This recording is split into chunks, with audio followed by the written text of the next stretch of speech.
a country on any place on the planet at any point in human history that is more free, more generous, more welcoming, and more respectful of the rights of all people than the United States of America.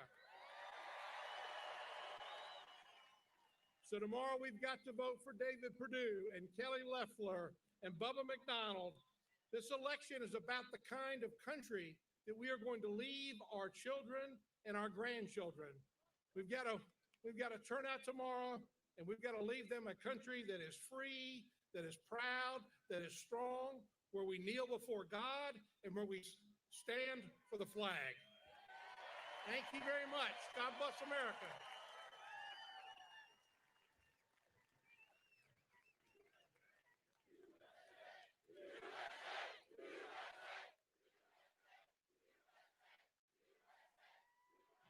Ladies and gentlemen, Congressman Andrew Clyde to lead us in the prayer.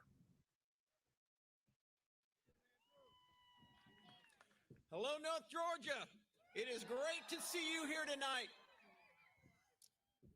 Thank you for coming out to support our president and to support our senators and to support Bubba. A few weeks ago, I was privileged to speak at a rally for David and Kelly called Pray, Vote, and Stand. As a U.S. Navy combat veteran, those three words, pray, vote, and stand, are fighting words to me. I trust they are for you too. I fight when I pray to our Lord, God in heaven, because he is the creator of all, and all authority rests in his hands. I fight when I cast my ballot, for that is the way we fight in a republic that is governed by the people and for the people. To all the Republicans in Georgia, especially in Georgia 14, right here, and Georgia 9, the powerhouses of Georgia, I need you to fight with me for our state and for our nation by going to the polls tomorrow and voting. Do not let it be said of you, he didn't vote. Then after you have voted, stand with us on January the 6th. Stand with President Trump and help us preserve liberty. The whole world is watching. So tomorrow, let's fight and win. Make it your priority to vote for our two senators and for Bubba. Senator David Perdue and Kelly Loeffler. Now please bow your heads with me as we talk to the creator of the universe, our Lord God Almighty. Heavenly Father, we come to you today with thankful hearts, and we fully understand that all the blessings we have in this country come from your hand. You ordained this nation over 200 years ago, and it was you who gave our founding fathers great wisdom and courage as our nation was born. Fill us again with that same wisdom and courage to fight for the republic you have given us. We are all sinners, Lord. We have failed you in many ways, yet you remain faithful to us. In your holy word, you say, if my people will humble themselves and pray, turn from their wicked ways, then I will hear from heaven and will forgive their sin and heal their land. Father, we humble ourselves and earnestly pray right now for your direct intervention, because you can do everything that we cannot, and we are nothing without you. Father, you raise up governments and you take them down. All power and authority rests in your hands. Tomorrow we ask that the voters of Georgia seek your wisdom and guidance as they vote. For you have not given us a spirit of fear, but of love, of power, and a sound mind. The stakes have never been higher, Lord, as the future of our country is on the line.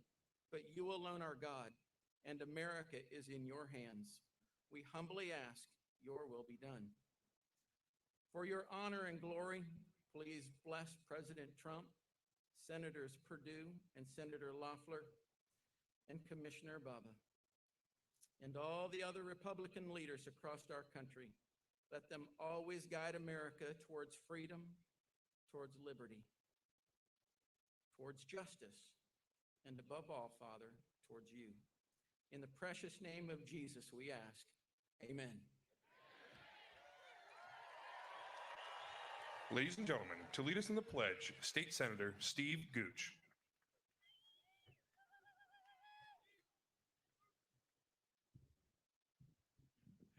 Dalton, Whitfield County. Hello, North Georgia. And hello, American patriots. Let's hear it. Ladies and gentlemen, please stand and remove your cover and join me as we honor our great flag in this great country. I pledge allegiance to the flag of the United States of America and to the republic for which it stands, one nation, under God, indivisible, with liberty and justice for all. Thank you. Ladies and gentlemen, performing the national anthem, Will Martin.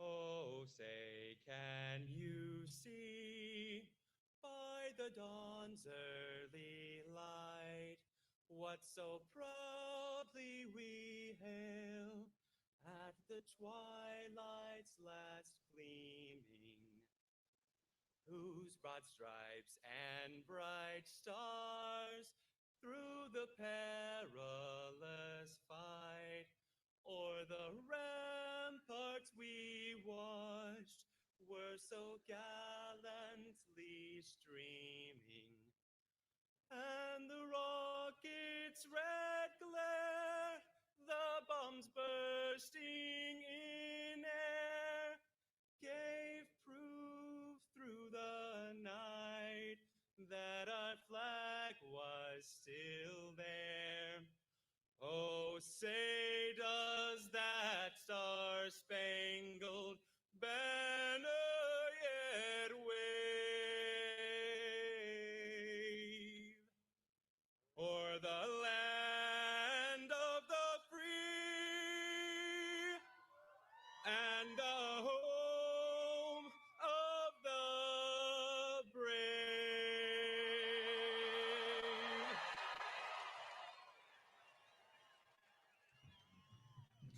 Ladies and gentlemen, Georgia Public Service Commissioner Bubba Mcdonald.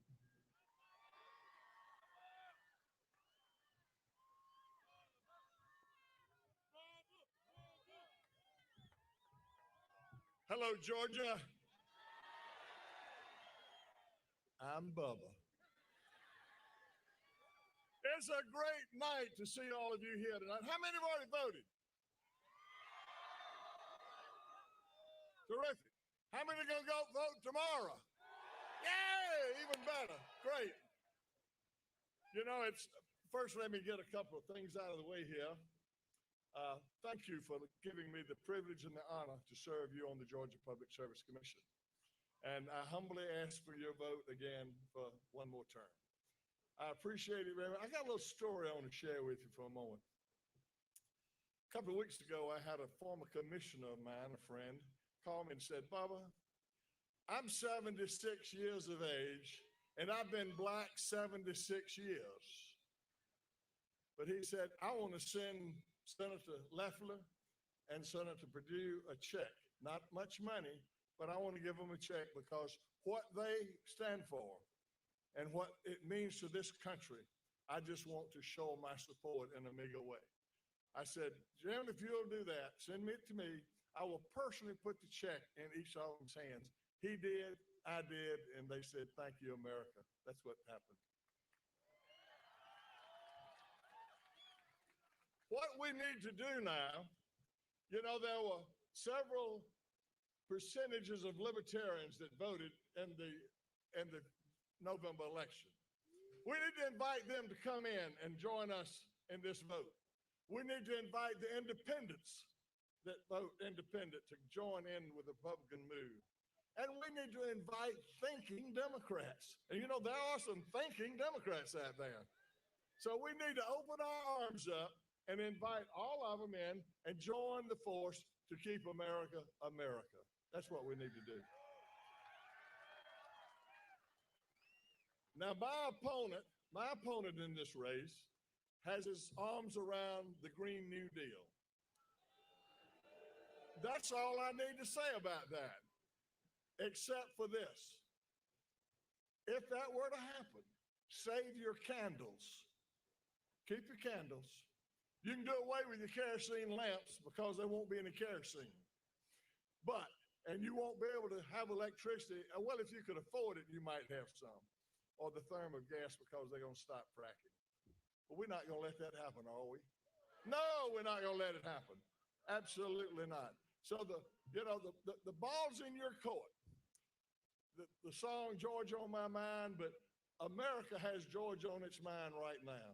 And we need to remember that, and we need to make sure, and we need to talk to everybody that maybe not have voted yet, take them to the polls, and let's get them voted. Because, ladies and gentlemen, this is serious business, very serious.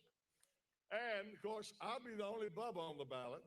And so anyway, keep the enthusiasm up. I'm enthusiastic about it. I've been with Secretary Perdue and Commissioner Gary Black all over the state last week, and we find enthusiasm.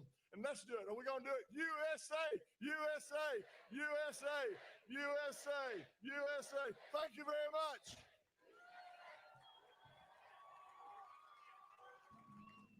Ladies and gentlemen, Georgia State Representative Vernon Jones.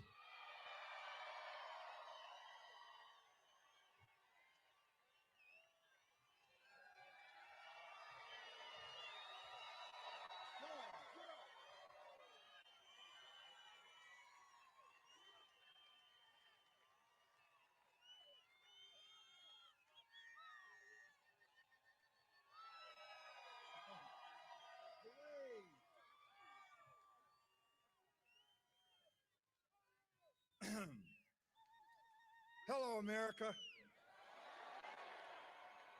Hello, Georgia. I'm remindful of my mother. She said, son, when you're talking, think about something as you speak. Think about a woman's skirt.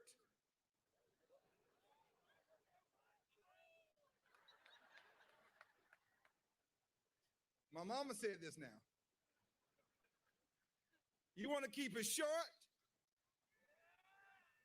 You want to keep it interesting?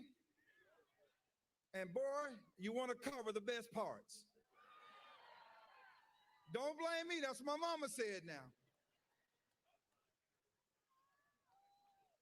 Yeah. I'm honored to be here tonight with such patriots and great Americans. You have revealed to me that you're determined to move on anyhow.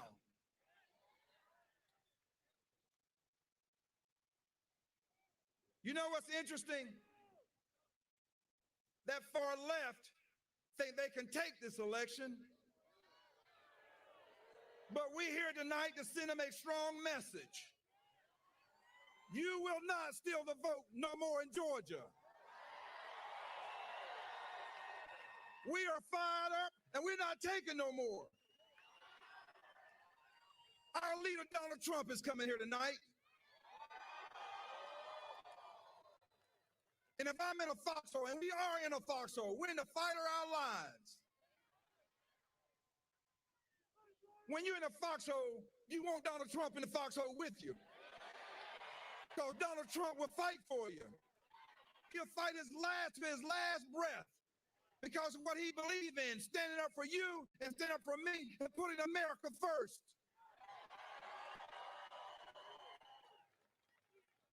Tonight is crucial. Y'all know I'm a lifelong Democrat. But I'm not here to save the Democratic Party. I'm here to save the Democratic Republic. I love this country. All the men and women who served in the military and all the first responders, I want you to know we got your back. Let me tell you what's at stake. If you don't go and vote for Kelly Loeffler or David Perdue, here's what's at stake. Your First Amendment rights, your freedom of expression. Secondly, we have to be defenders of the Second Amendment, and they want to take our guns away. They embrace socialism, communism, and Marxism. If you think that works, then you should move to Venezuela.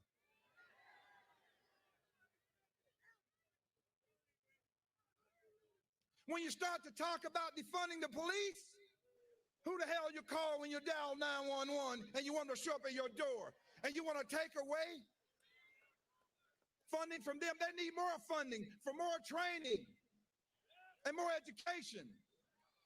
They're talking about sending a social worker to answer a 911 call. Who in the hell is going to protect the social worker? That's what the left stands for, and that's what's at stake. School choice. Democratic policies have kept our children in failing schools for years.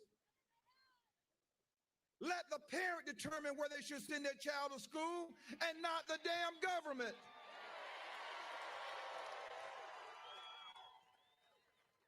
Many children are trapped in schools right now and failing schools because of their zip code. That's a crying shame. What side of the street they live on? Parents know what's best for their children. Democrats do not want us to have school choice because they're so tied into the unions. This is America. We deserve better. Let me tell you what else is at stake. I was listening today when Nancy Pelosi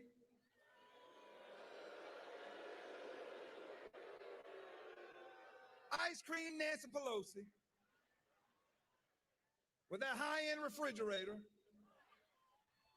I can tell you that wasn't a freezer there. But I'm looking at they're changing the rules on the House floor. No longer can a member say man or woman, father or mother, sister or brother. You have to call each other member. Member this and member that. Let me tell you what's going to happen there. You're going to see them pass legislation that when your sibling, you go to school with your sister, your brother, and you pass them in the hallway, you cannot say, hello, brother, hello, sister. You got to say, hello, sibling. They're about to erase father and mother from our vocabulary. You can't even say father, mother. Now they want you to say parent. This is what the left is pushing. I'm telling you, the liberals have hijacked so many, including the African-American community, to carry out their liberal agenda. They didn't give a damn about black people. This is what the left is doing. I implore you right now, and I know you're bitter, I know you're disturbed, and I know you're discouraged about what happened in November. I am too. I'm frustrated too. I'm mad as hell too. But I'm not going to let the left get away this time. We're going out in record numbers, and we're going to send Ossoff, and we're going to send Warlock back home.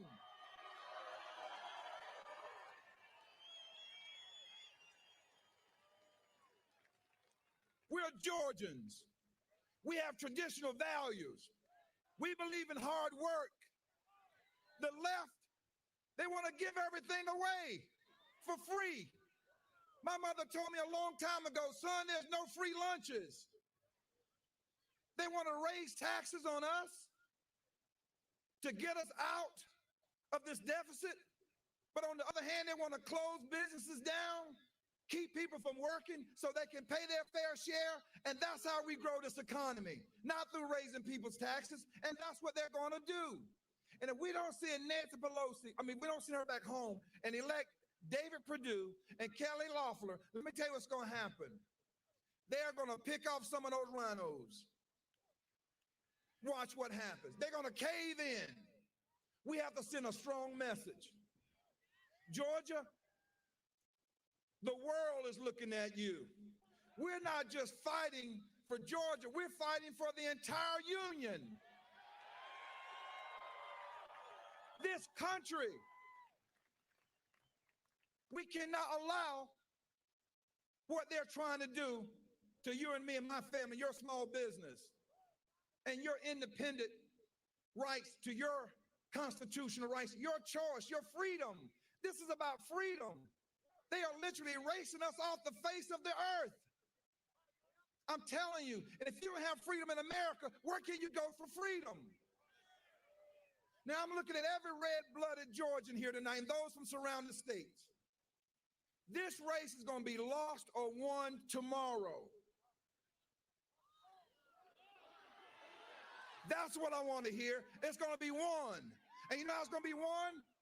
Because we're going to send so many votes, they can't out-fraud us. There's no way they can. Now, these rallies are important, and I feel your energy here tonight, but we have to take this across all 159 counties of this state. You got to call everybody you know and tell them to get out, because Democrats, they've gotten their early voters in. But Republicans are relying on you to vote on election day. So if you haven't voted, you get out there and you vote like you're crazy. Because if they win, if the left win, you are going to be crazy. And I'm serious about it. Think about your children's future at stake here. Now, I've taken a lot of crap from the Democratic Party. I got more arrows in my back than I can count. But I'm not going to back down from no damn body.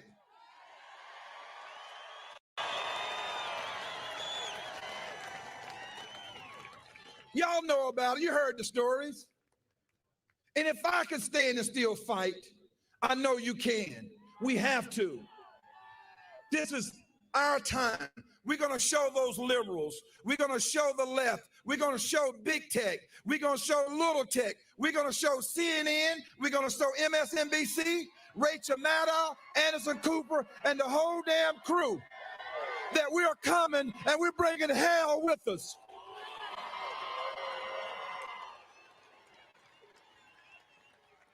I love this country. But this is one time you can say I'm an angry black man.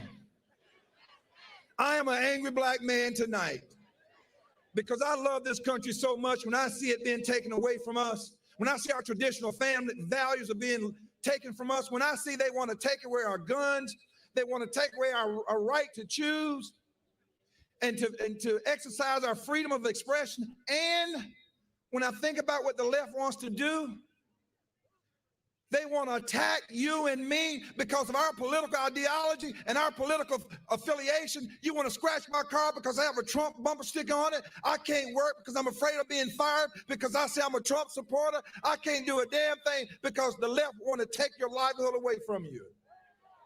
That's what's happening. There should be a hate crime. And I'm calling on the governor right now and the entire Georgia General Assembly to make it a hate crime to attack someone because of their party affiliation. To attack someone because of their political ideology. And to attack someone from wearing a damn MAGA hat. That's my right to wear a MAGA hat if I want to wear a MAGA hat.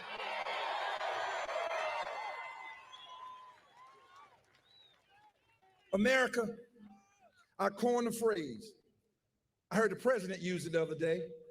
That's when I knew I arrived. No, not Field of Vern. I love Field of Vern. Hold the line.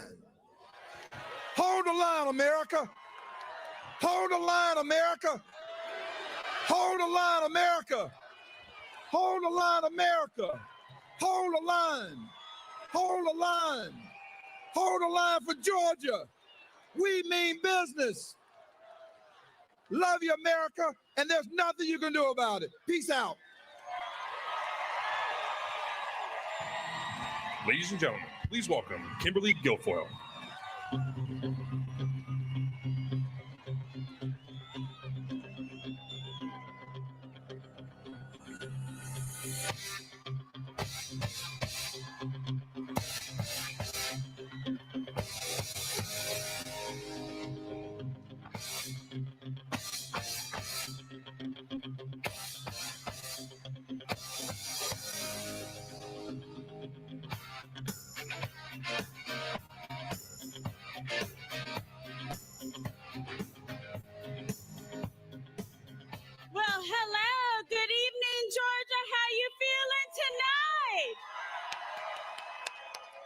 Georgia, where my soldiers at?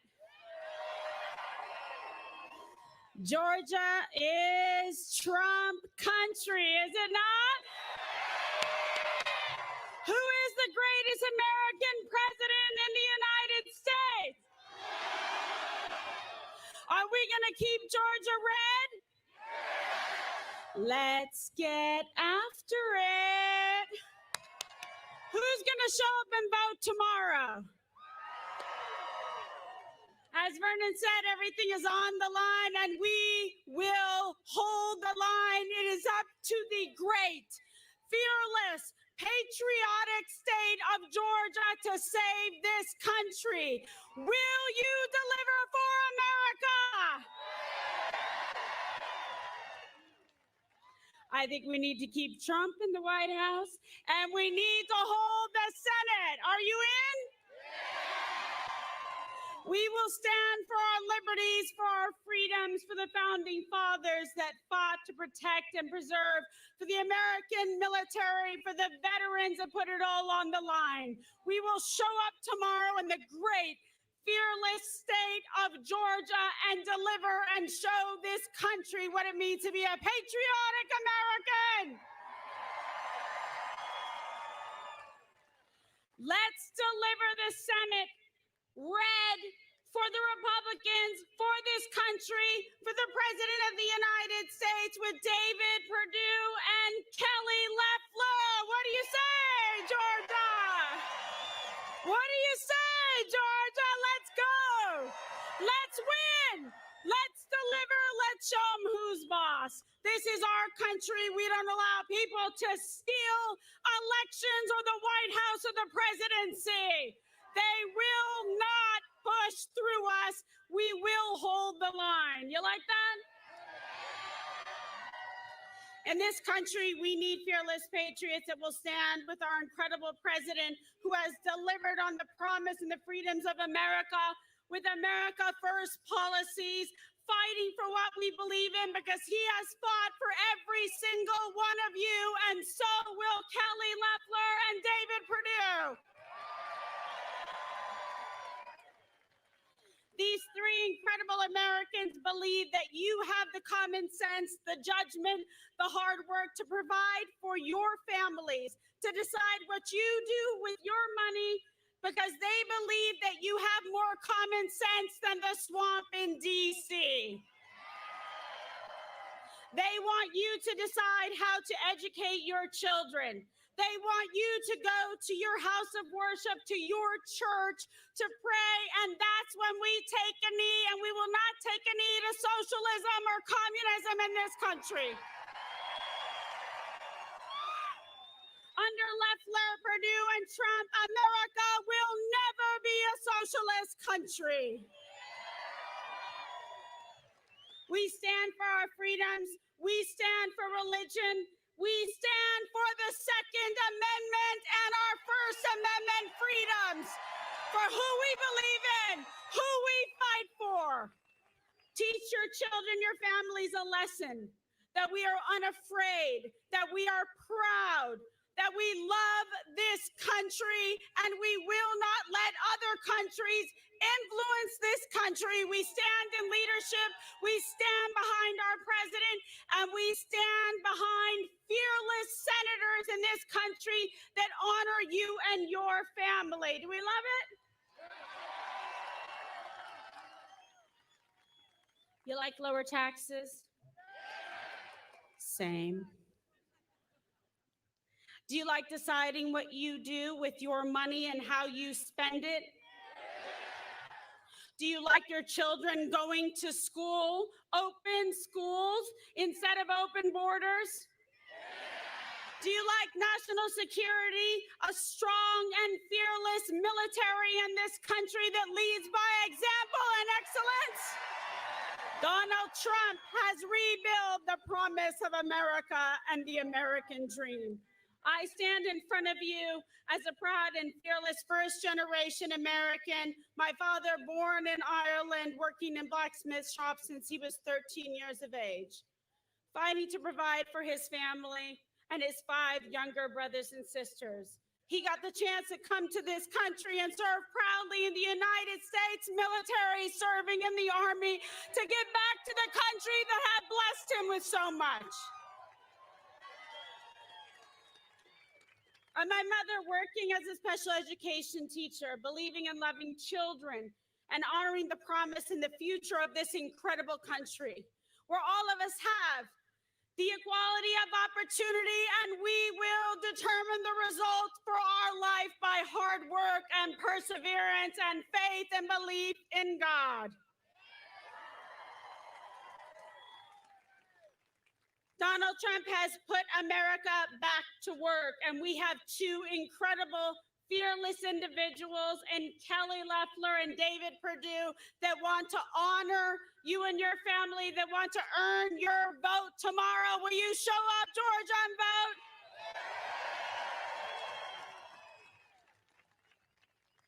The whole world is watching.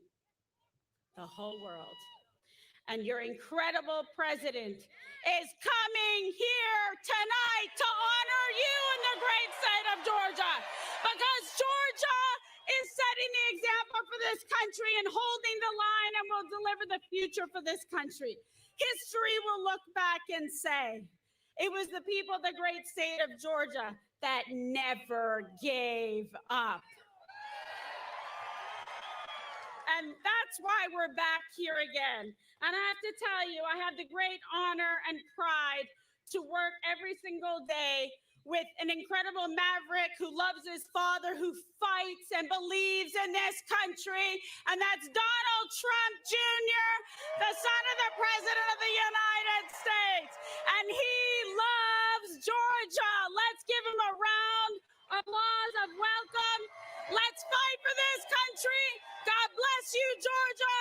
Vote Perdue, vote Loeffler. Let's bring home the victory tomorrow. Hold the Senate, and let's hold the White House. Give it up for Don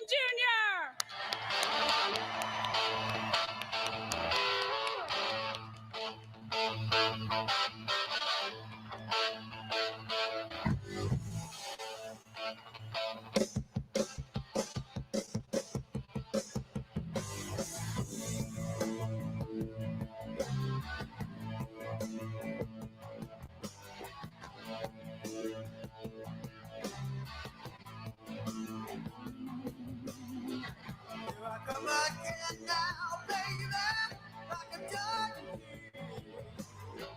Yeah, let's meet by the glamour now, baby, and like a tapestry. Now I've been smoking for so long, you know I'm here to stay. Got you in a stranglehold, baby, you best get out of the way. Hello, Georgia! If I was Joe Biden, I'd say, hello, Alaska.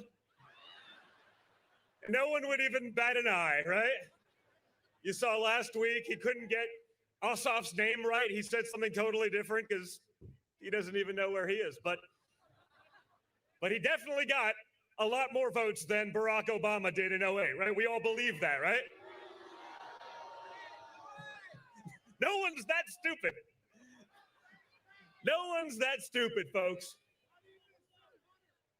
But that's why, yeah.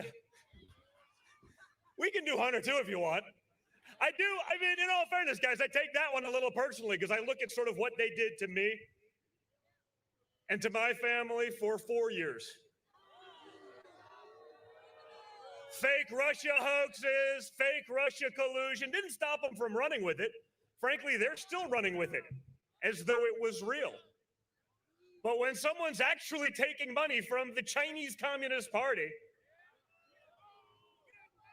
no one has a problem with it. I always ask, if it was Donald Jr., what do you think would happen? Vernon, what do you think would happen? Jail, at best? I mean, they did say they accused me of committing treason, a crime punishable by death, minor details. You know, little crime that they hang people for, or firing squad, but when someone's actually doing it, no problem. When someone's taking money from Russian oligarchs with ties to Putin, as long as you're a Democrat, it's okay.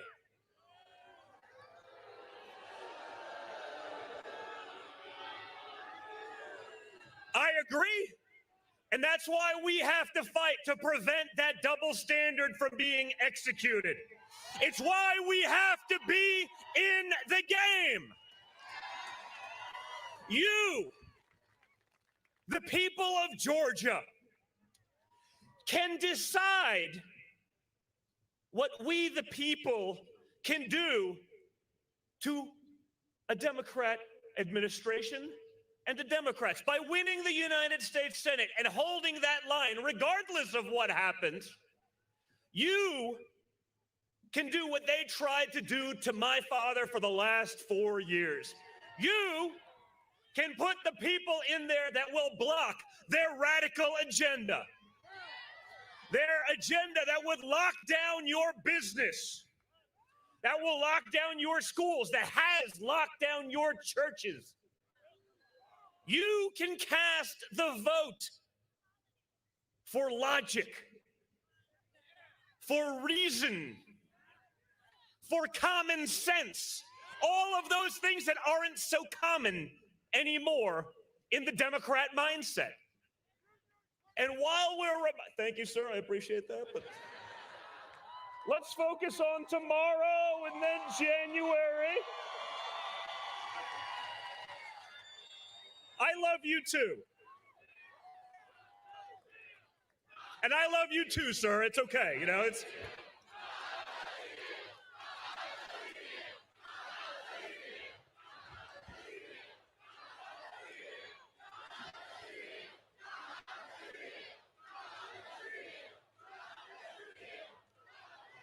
Well, guys, guess what? You can do that. You can be a part of that by putting fighters in there. And David Perdue, senator, he's up tomorrow. He was, I believe, the second senator. I'd say the first, but he was at least the top 2 senators in 16 that came out for Donald Trump. Do me a favor. Go fight for him tomorrow. Kelly Loeffler has fought for Donald Trump and will continue to fight for Donald Trump. Fight for her tomorrow. Again, you guys can decide. Now, I hear this all the time, and this is like one of the dumbest things ever. You know it's dumb when the media latches onto it to try to make it so, because you know they're trying to do the opposite of what would be good for you, for us, and for America, right? That's their thing. They push the Chinese communist propaganda talking points because they want that money. They don't care so much about America. So what you guys got to do is you got to get out there and fight, because I see some of these, supposed Republicans out there saying, oh, I don't like the way the game is played. I'm going to take my ball and go home, and we shouldn't go vote. I go, what? It is the dumbest statement made in the history of politics. And that's saying something, because there's been a lot of Democrat administrations. So that is a serious statement, but I mean it. Guys, when you're at a disadvantage, you don't take your ball and go home. You get out there and you fight harder.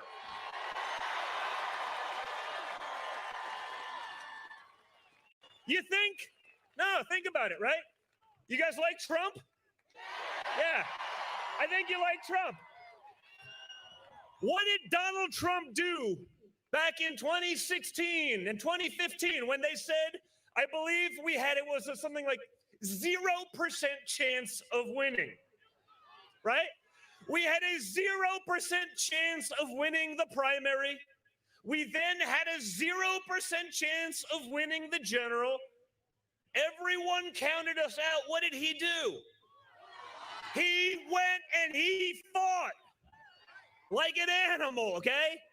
He wasn't going to take their put downs. He wasn't going to take them laughing at him and stop.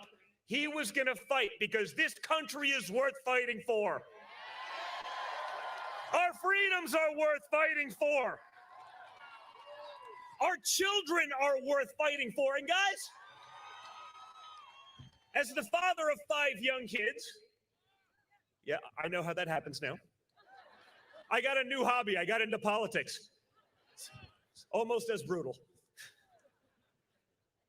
But as a father of 5 young kids, I want them to recognize the America that I know and love when they're my age. And the way we're going right now, guys, they're not going to. You saw, I believe it was yesterday, they introduced the start of the 117th Congress. And they ended the prayer with amen and a woman.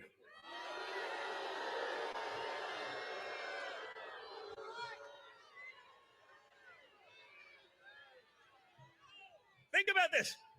Amen and a woman. It tells you everything you need to know about the Democrat Party. I mean, these people are freaking morons.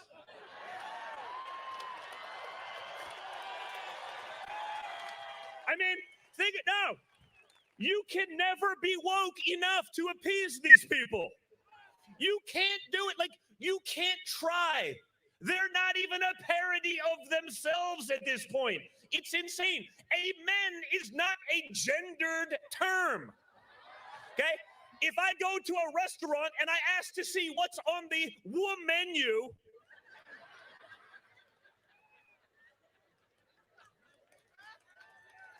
they would look at me like I'm a moron, and they would be right. Okay? It's not a gendered term. And by the way, if it was, who cares? What are we, 3? But the start of the 117th Congress ended with amen, as it should. A little Latin word that means so be it, whatever. You know, it's only been used for a couple thousand years, no big deal. But because it had men in there somewhere, even though it had nothing to do with men, they had to also include the women. Now, I like including women. Right, Kimberly? Where's Kimberly? Right, Kim? If I don't include Kimberly, I'd be in big trouble. You don't want the Puerto Rican pit bull on you, trust me. Right, baby? Am I covered? We good? Did Kimberly do a good job? No one works harder than Kim, I promise you. But she's fighting for what we all believe in, folks. That's what makes it easy. I don't do this for a living, amazingly enough. Unlike Hunter Biden, I was actually an international business person before politics, not because of politics. But when I see what's going on, when I see the nonsense that they're throwing at us, when I see that Georgia has 2 people running for the United States Senate that would both be the most radical senators in the Senate, the most radical leftist socialist commie bastards you could imagine, coming from the state of Georgia, that worries me. One was on China's payroll, John Ossoff. The others, I mean, did you see that video of his wife? Right, telling the cop, no, he's a wonderful actor. He's a terrible person. Imagine that Warnock was a conservative. And there's a video of his wife accusing him of beating her, running her over with a car or something like that. It's insane, right? Imagine that was a Republican. He wouldn't be able to leave his house. He wouldn't be able to get a job. He certainly wouldn't be running for the United States Senate in Georgia. But because the media and their leftist agenda, they give him a total pass. Like they give Joe Biden and like they've given all Democrats. Like they gave Nancy Pelosi, who's more than happy to lock you down with her rules that she doesn't have to abide by. COVID is very serious, but it's not serious enough to not force you to go to Washington to vote for Nancy Pelosi. COVID is very serious. You better not open up your business except to give her a haircut. And then when someone calls her out on her flagrant hypocrisy, rather than owning it, because she knows she doesn't have to own her mistakes, her glaring errors, she doesn't have to own them because she knows the media will cover. Rather than owning it, it was a setup. Holy shit. It was a setup. I mean, in all fairness, she's number 3 in line to the nuclear codes. I don't want someone who's number 3 in line to the nuclear codes being set up by her hair salon.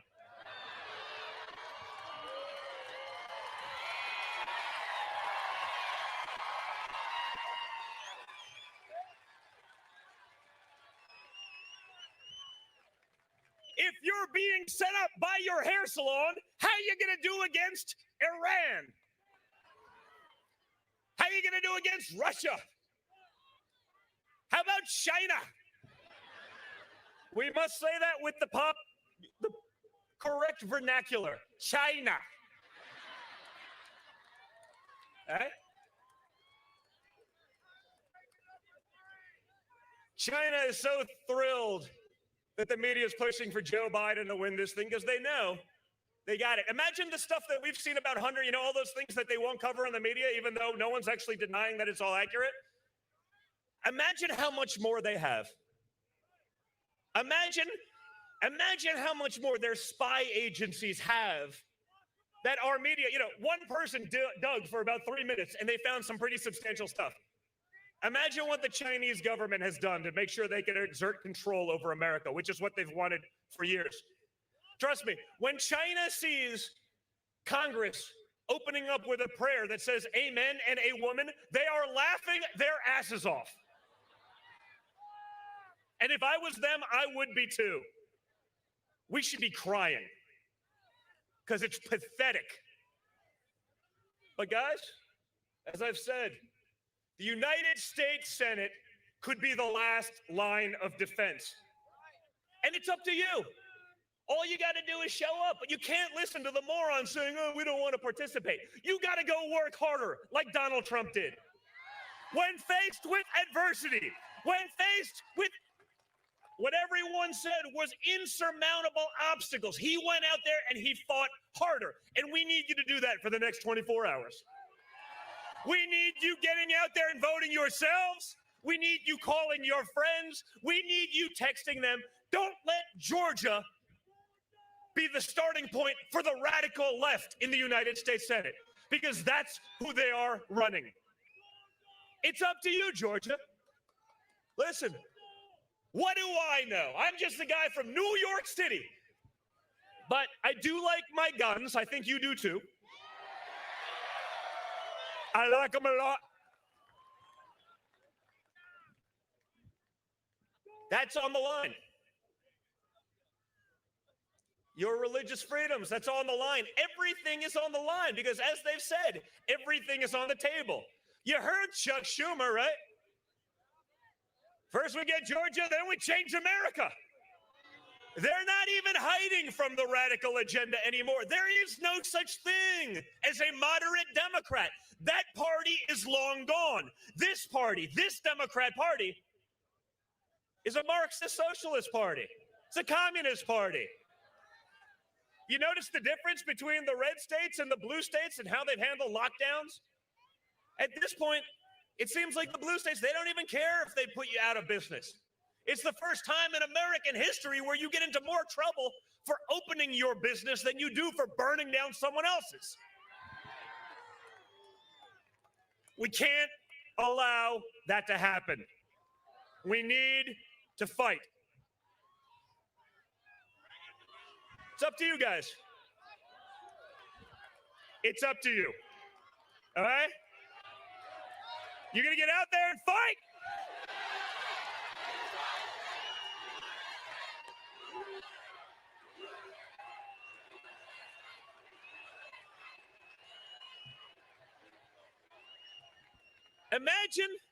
Imagine what would happen to you if you chanted USA at a Democrat rally.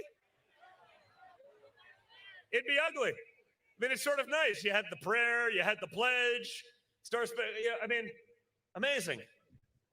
They wouldn't even think of doing these things anymore. To them, that would be some sort of form of oppression, I guess. You saw that, right? 2 weeks ago, they tried canceling Helen Keller. No, you saw that, right? Helen Keller, who was born in 1880, was blind and deaf, became an activist. They canceled her because she was white privileged. True story. I mean, it's like a comedic writer could not come up with things that are dumber or funnier than today's Democrat Party platform. So again, you guys have a choice. You can show up tomorrow and vote. You can put up that last line of defense. You can put David Perdue and Kelly Loeffler back in the Senate so they can fight for my father, so they can fight for his agenda, which they all want to reverse on the Democrat side, right? They want to raise your taxes. They want to close your schools. They want to get rid of energy. They want your taxpayer dollars going for free health care for illegals, not for yourself. You have to pay for that too, but for illegals. They're not looking out for America, and they're not looking out for Americans. Just look at their actions. They speak for themselves, guys. But we need to wake up. We need to be engaged. We need to stay engaged, and we need to fight like Donald Trump fights. If we do that,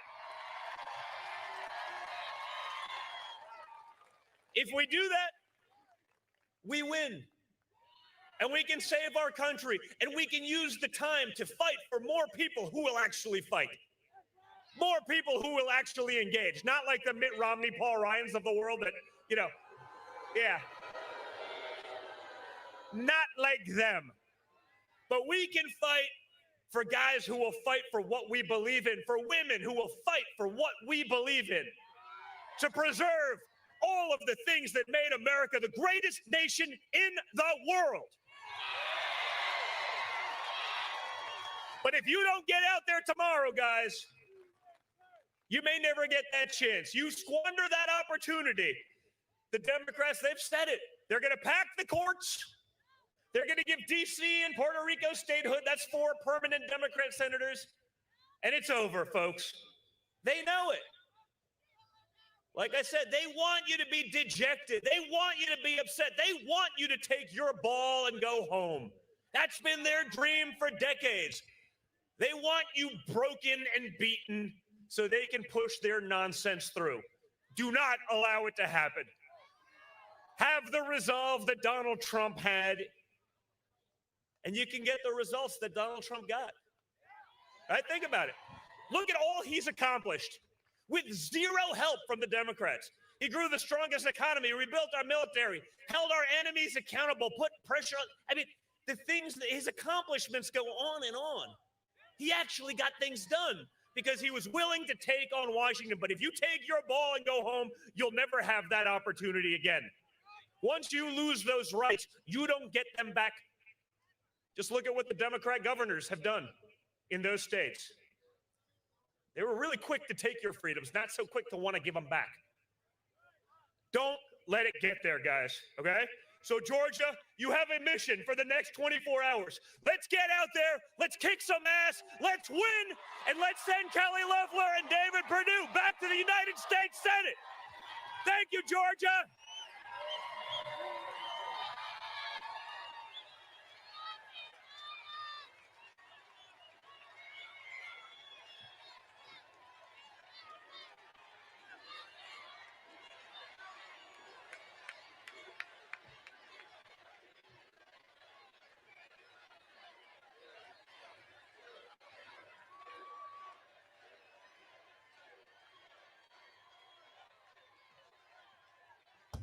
Make no mistake today, we're in an ideological war for the future of our republic. This is about our children and our children's children. All eyes are on Georgia as we head into the January What runoff. happens in Georgia is going to determine the future of the United States. Oh, Georgia, the road leads back to you. The battle lines have been drawn. It's freedom versus socialism. Safe streets or defunding police. Jobs versus the mob. It's your choice and your freedom against cancel culture and blacklist. The Georgia way or their way. two political outsiders taking on a radical and a pretender, with the future of the free world at stake. Together, we are going to stop socialism in its tracks. We win Georgia, we save America. Join us, and together we will hold the line.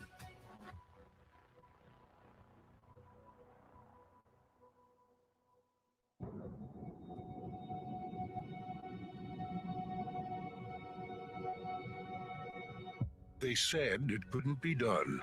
If the election were held today, I'd be surprised if Republicans held on to the Senate. You're going to end up with a Democratic president, a Democratic Senate. They're just races like Susan Collins, where it's just like they're probably toast. Control of the Senate is absolutely in play. They doubted us every step of the way. Your dream here is get Biden president and take back the Senate. When we take back the Senate and have the majority, we will have a lot to do. There's not a path to 12 for the Democrats, but there is one to 8 or 9. Predictions of a blue wave, well, they did not seem to pan out. The election night was a good night for Republicans. Democrats went into yesterday's election expecting to take control of the U.S. Senate. That is not going to happen. November 3rd was just the start. All eyes are on Georgia as we head into the January runoff. Now we take Georgia, then we change America. When we win these 2 seats, it'll be like getting 60 votes. The direction of the country is literally on the ballot in Georgia. Georgia is a battle for the soul of America between two political outsiders and two of the most radical Democrats you'll ever see. He called our police officers gangsters, thugs, bullies, and a threat to our children. What they want is total control. But we stand at a moment in history right now. The eyes of America are on Georgia. They're on you. If we don't vote, we won't just lose. We will lose the country. And the eyes of the nation are on us, Georgia. An angry mob is at the gate. But Republicans have the watch, and we've come too far to turn back now. This is about saving America. We win Georgia, we save America. On January 5th, we must hold the line.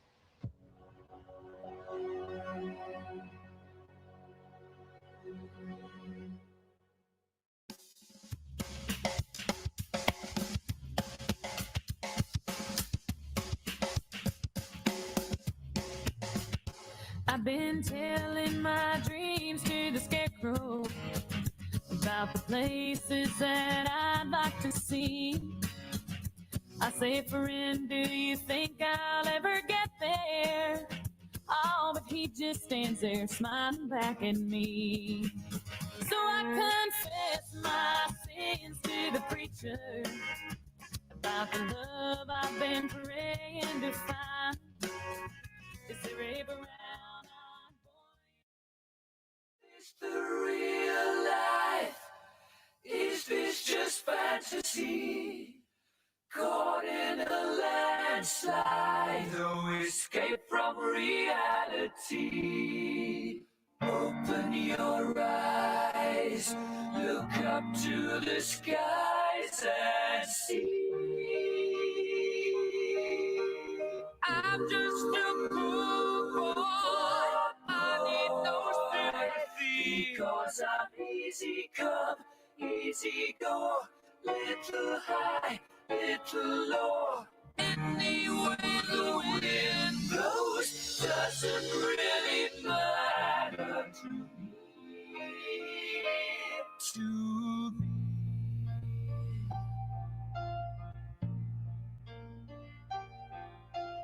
Mama just killed a man, put a gun against his head, pulled my trigger, now he's dead. Mama, life had just begun, but now I've gone and thrown it all away. Mama,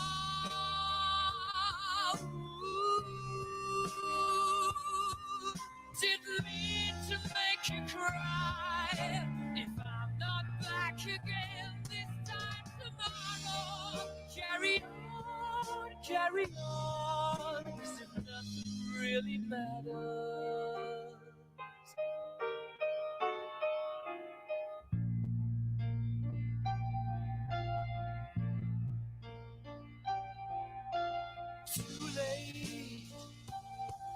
My time has come. Send shivers down my spine. Body's aching all the time. Goodbye, everybody. I've got to go. Gotta leave you all behind and face the truth. Mama,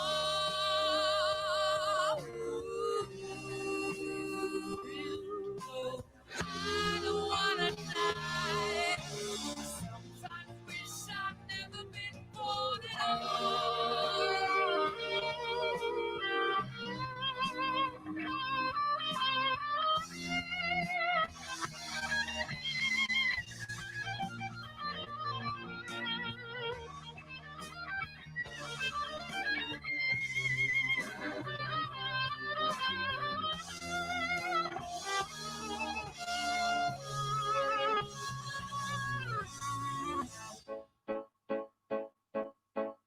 I see a little silhouette of a man. Scaramouche, will you do the fandango? Thunderbolts and lightning, very, very frightening me. Galileo, Figaro. Magnifico! I'm just a poor boy, nobody loves me. He's just a poor boy from a poor family, sparing his life from this monstrosity. Easy come, easy go, will you let me go? Bismillah, no, we will not let you go. Let him go! Bismillah, we will not let you go. Let him go! Bismillah, we will not let you go. Let me go! We'll not let you go. Let me go! We'll not let you go. Let me go! Oh, mamma mia, mamma mia. Mamma mia, let me go. Beelzebub has a devil put aside for me. For me. For me.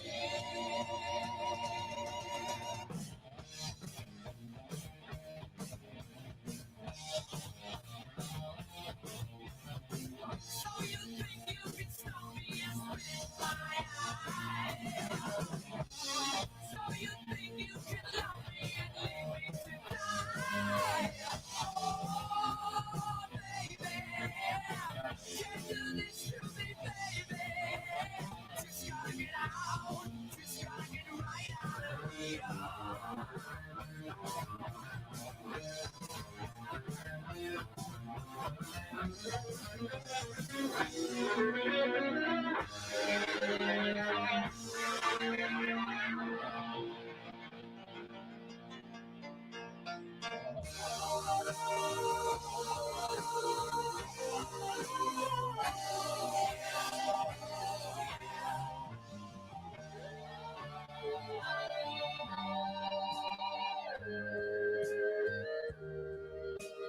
Nothing really matters. Anyone can see. Nothing really matters. Nothing really matters to me.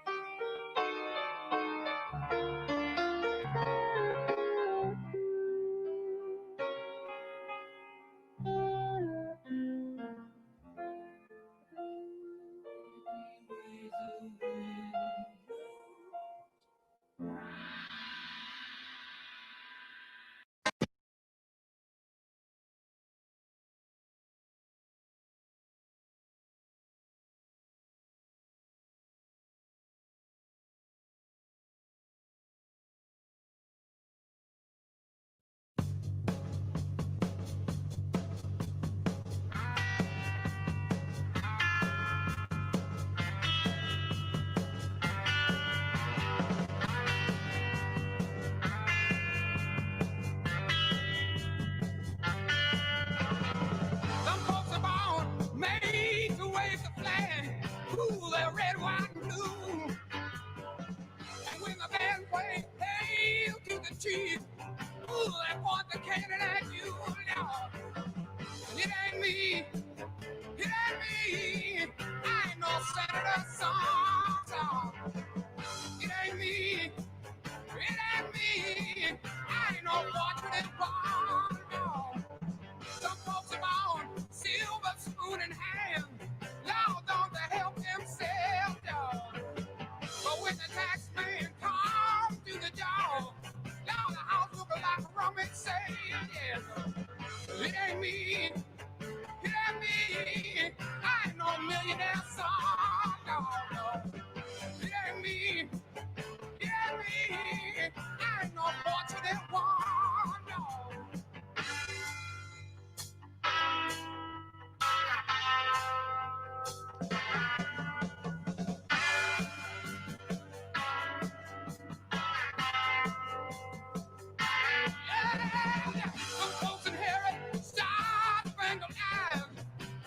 send you down to war. And when you ask them how much should we give, who's the only answer? It ain't me. It ain't me. I ain't no military son. It ain't me. It ain't me. I ain't no fortunate one. It ain't me. It ain't me. I ain't no fortunate one. It ain't me. It ain't me. I ain't no fortunate son.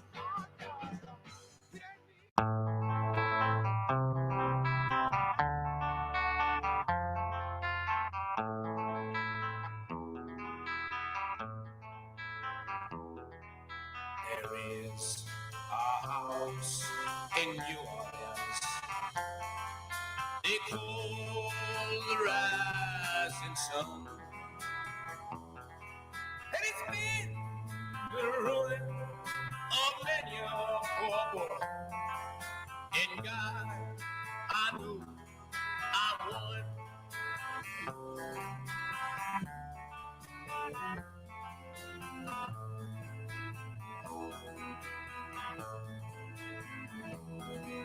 My mother was a tailor. She sold my new blue jeans. My father was a gambling man down in New Orleans.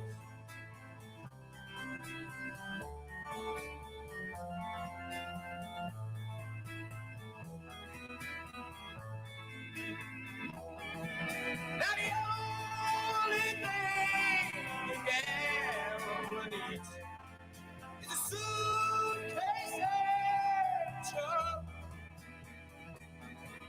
And the only time he's satisfied is when he's on a truck.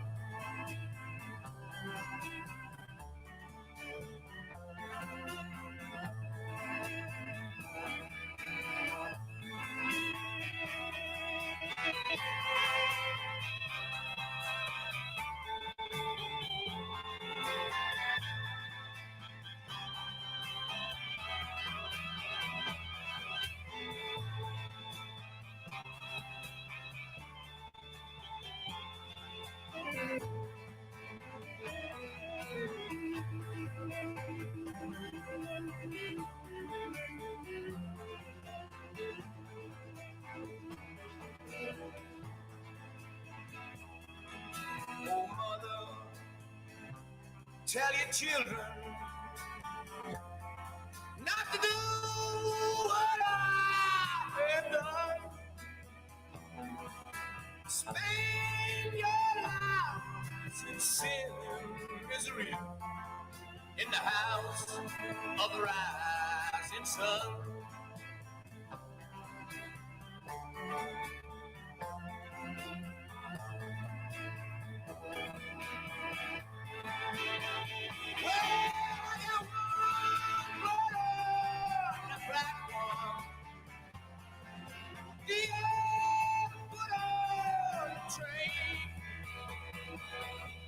I'm going back to New Orleans to wear that ball and chain.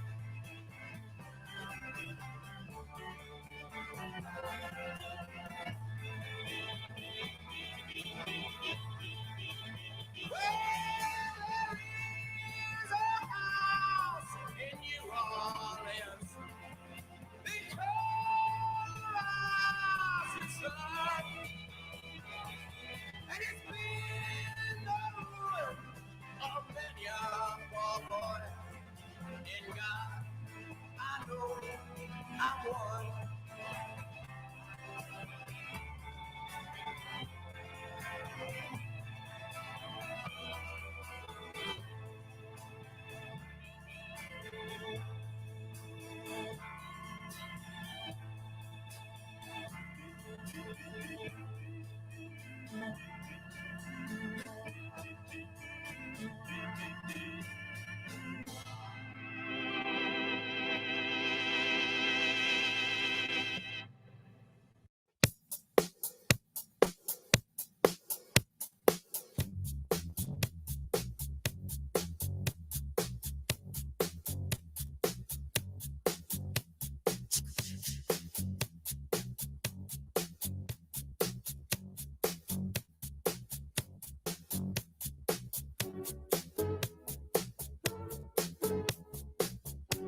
told me her name was Billie Jean. As she crossed the scene, then heavy hair turned with the ice cream of being the one who would dance on the floor and around. People always told me, be careful what you do. Don't go around breaking young girls' hearts. And mother always told me, be careful who you love. Be careful what you do. To the lie that you do. The Billie Jean's not my love. She just a girl that I am the one. But the kid is not my son. She says I am the one. But the kid is not my son. For 40 days and 40 nights, I was on her side. But who can stand when she's in the bed? Her scenes and the lands. Go and dance on the floor and around. So take my strong advice. Just remember to always think twice. Don't think twice. She told my baby there's the three. She looked at me and showed a photo. Baby cried, his eyes were like mine. Go and dance on the floor in the round, baby. People always told me, be careful what you do. Don't go around breaking young girls' hearts. But you came and stood right by me. Because I smell the sweet perfume. I guess it happened soon. She called me to her home. The Billie Jean's not my love. She just a girl who claims that I am the one. But the kid is not my son. The Billie Jean's not my love. She just a girl who claims that I am the one. But the kid is not my son. She says I am the one, but the kid is not my son.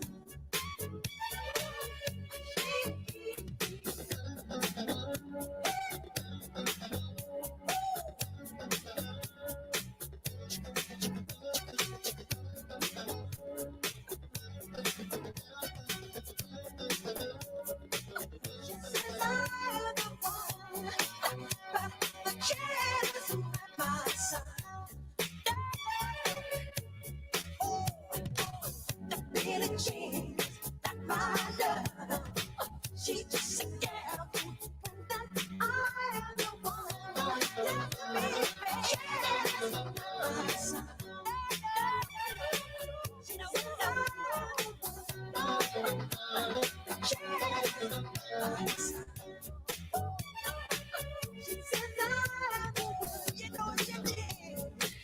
She says I'm breaking my heart, babe. She says I am the one. The Billie Jean's not my love. The Billie Jean's not my love. The Billie Jean's not my love. The Billie Jean's not my love. The Billie Jean's not my love.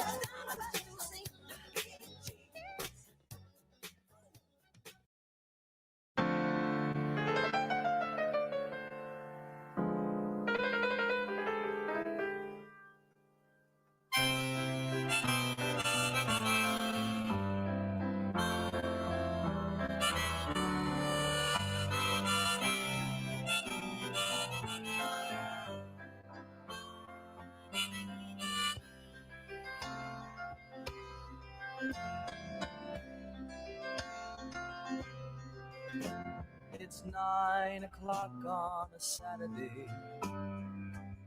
A regular crowd shuffles in. There's an old man sitting next to me, making love to his tonic and gin.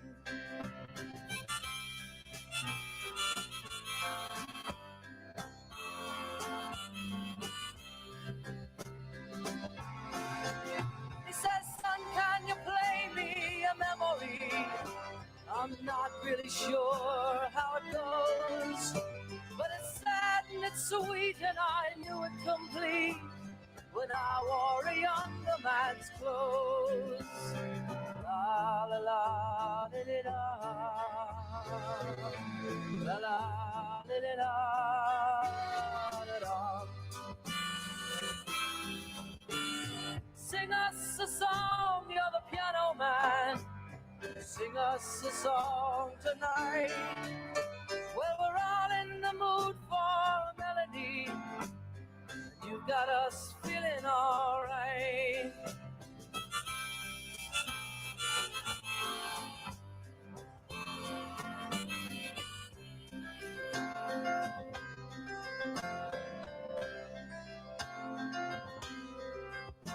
Now John at the bar is a friend of mine.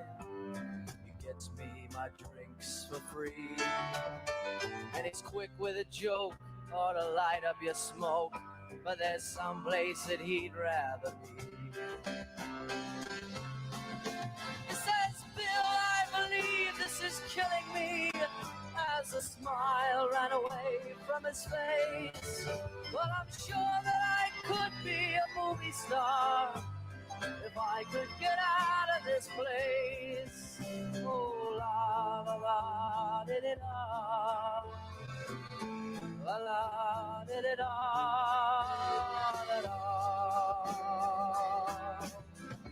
Now Paul is a real estate novelist who never had time for a wife, and he's talking with David, who's still in the Navy and probably will be for life.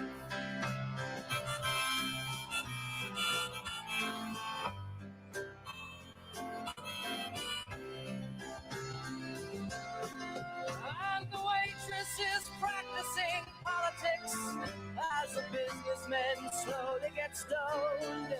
Yes, they're sharing a drink they call loneliness, but it's better than drinking alone.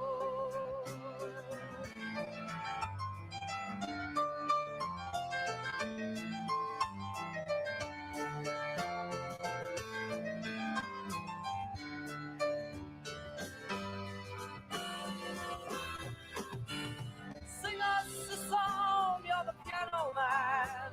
Sing us a song tonight. Well, we're all in the mood for a melody, and you got us feeling alright.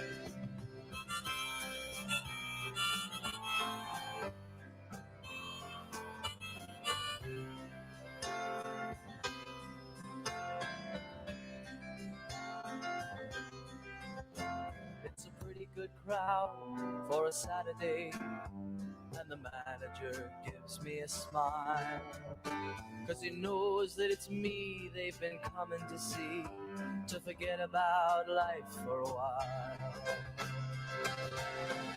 And the piano, it sounds like a carnival, and the microphone smells like a beer, and they sit at the bar and put bread in my jar and say, man, what are you doing here? Oh, la la la di di da, la la di di da da da. Sing us a song, you're the piano man. Sing us a song tonight. Well, we're all in the mood for a melody, and you got us feeling alright.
Ground control to Major Tom. Ground control to Major Tom. Take your protein pills and put your helmet on. Ground control to Major Tom. 7, 6, commencing countdown, engines on. 3, 2, check ignition, and may God's love be with you.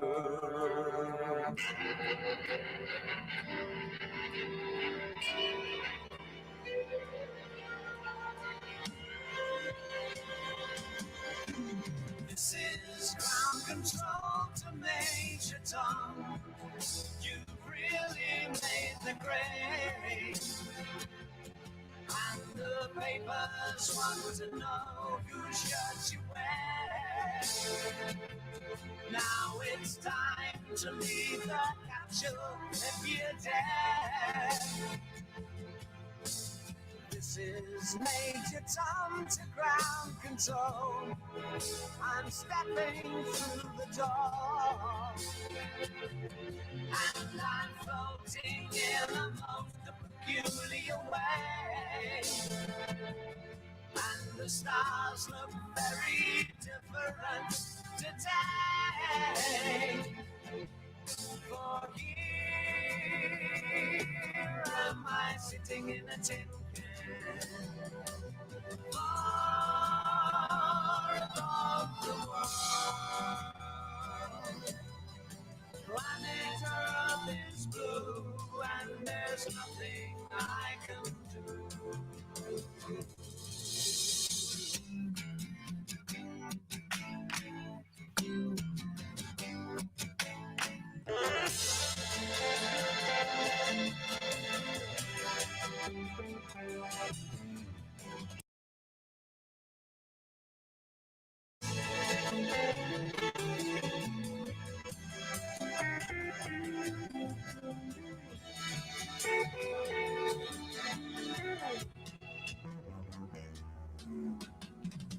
I'm past 100,000 miles. I'm feeling very scared,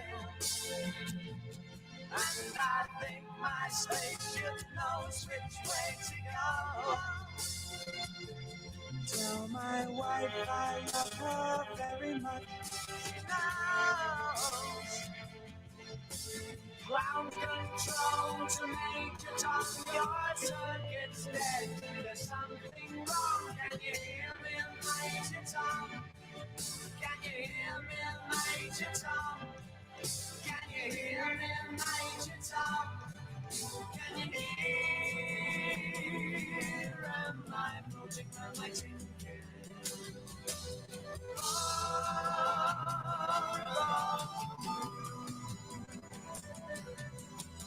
Planet Earth is blue, and there's nothing I can do.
When are you gonna come down? When are you going to land? I should have stayed on the phone. Should have listened to my own mind. You know you can't hold me forever. I didn't sign up for you. I'm not a present for your friends to open. This boy's too young to be just singing.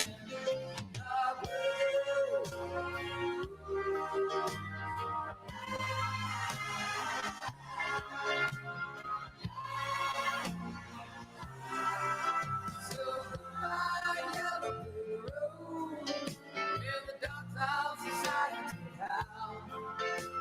You can't let me in your penthouse. I'm going back to my plow, back to the howling old iron woods, under haunted by toad. Oh, I found the side of my future life beyond the yellow brick road.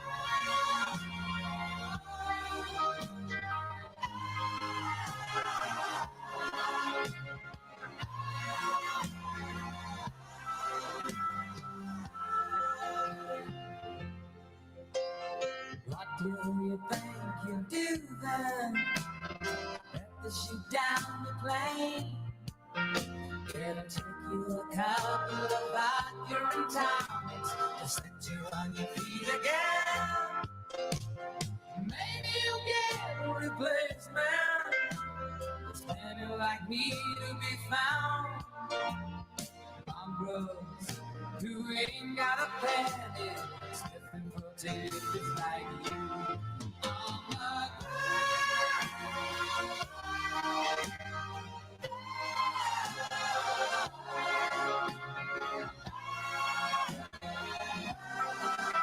so I got a big road where the dogs of society howl. You can't let me in your penthouse.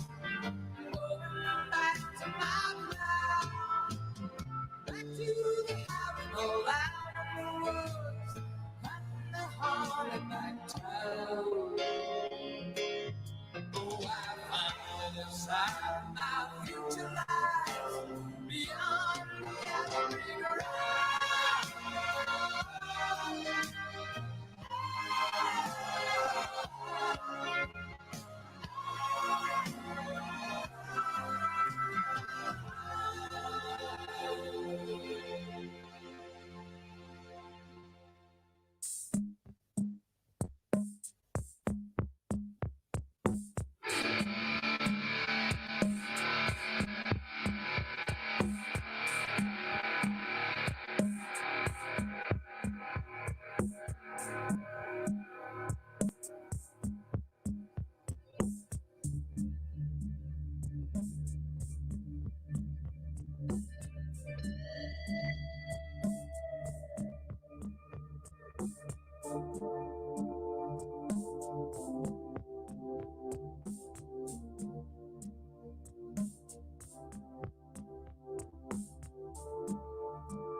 I can feel it coming in the air tonight. Oh Lord, and I've been waiting for this moment for all my life. Oh Lord, can you feel it coming in the air tonight? Oh Lord, oh Lord. Hello, Dalton. Bonnie and I really hate that we can't be there with you and President Trump tonight. Believe me. Folks, this election tomorrow could not be more critical. The very future of our republic is at stake.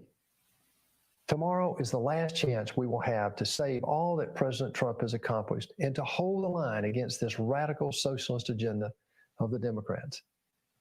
As the original outsider, I was one of only 2 U.S. senators to endorse then candidate Donald Trump in early 2016. I fought to get him elected, and I fought alongside of him to turn around the American economy, to rebuild our military, to protect our borders, to remake our federal judiciary, and to bring a vaccine to us in less than a year. I'm still fighting for him today, fighting to get a fair accounting here in Georgia. For weeks now, I have been calling to object to Georgia electors in the U.S. Senate on Wednesday, January the 6th. President Trump has fought for us, and we're fighting for him and a fair and accurate election. If you're as mad as I am about November, then rise up with us and fight. Fight by doing the only thing you can do right now, and that is to vote tomorrow. If we don't all get out and vote tomorrow, everything President Trump has done to make America great again is gone. Chuck Schumer and Nancy Pelosi want to change America forever. They want total control and will destroy jobs and our economy with higher taxes and more regulations. They want to allow illegal immigrants to vote, to defund our police, to eliminate private health insurance, and to pack our Supreme Court. My opponent and Kelly's opponent will be nothing but rubber stamps for Chuck Schumer and this radical socialist agenda. Only you can stop them. The eyes of America are on us. Please vote and get everyone you know to vote. We won't get a second chance. The people of Georgia will determine if our children in America will live under an oppressive socialist government or continue to enjoy the freedom that we all cherish so deeply. Simply put, we win Georgia, we save America. Thank you. God bless you, and God bless the United States of America.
Dalton Tower, this is Marine 1. Be advised on final approach.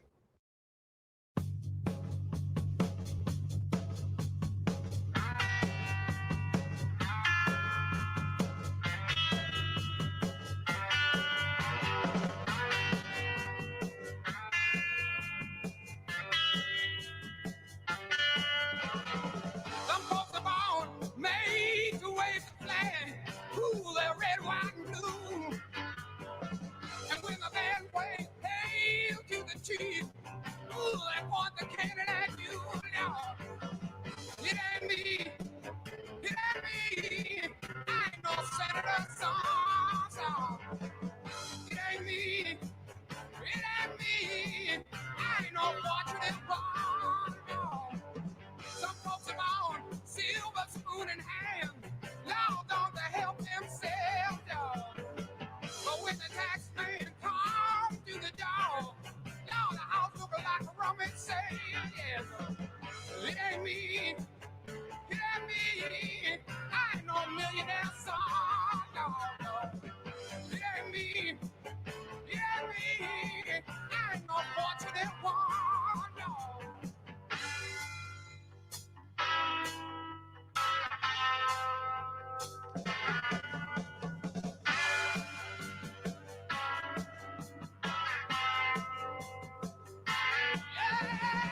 Some folks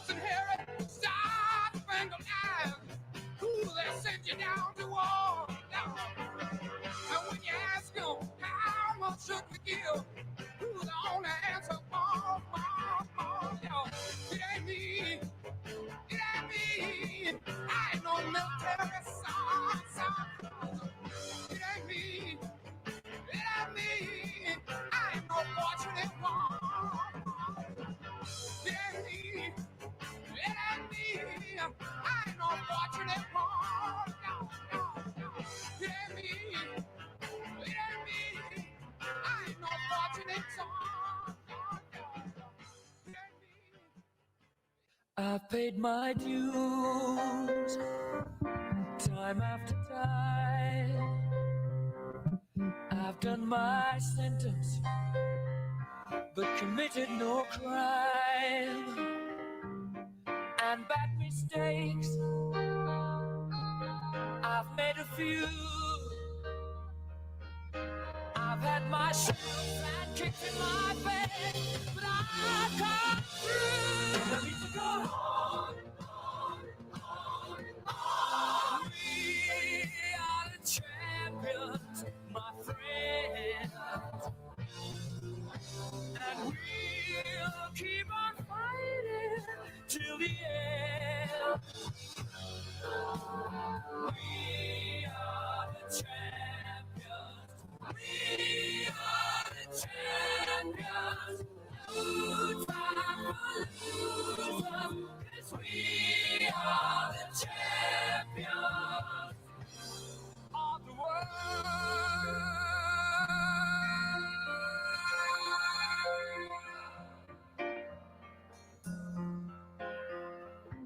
I've taken my bows, my curtain calls. You brought me fame and fortune and everything that goes with it. I thank you all, but it's been no bed of roses, no pleasure cruise. I consider it a challenge before the whole human race, and I ain't gonna lose. We are the champions, my friend, and we'll keep on fighting till the end. We are the champions. We are the champions. No time to lose. 'Cause we are the champions of the world. We are the champions, my friends. And we'll keep on fighting till the end. We are the champions. We are the champions. No time for losers, 'cause we are the champions.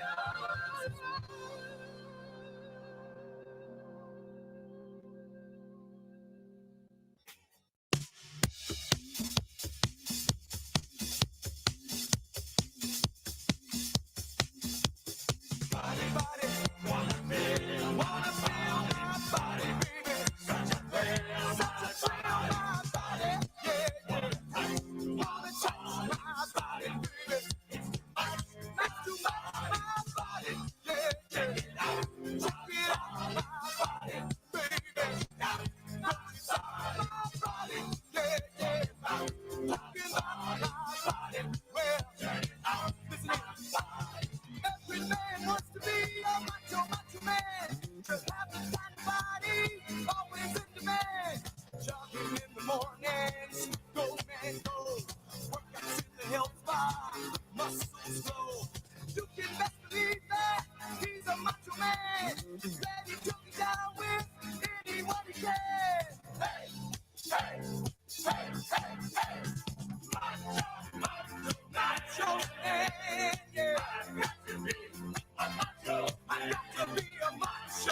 me back on my body, baby, it's so good. Hey, you can tell them my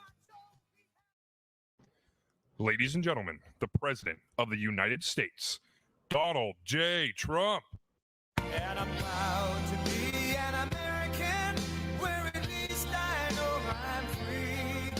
And I won't forget the men who died, who gave that right to me. And I gladly stand up next to you and defend her still today. 'Cause there ain't no doubt I love this land.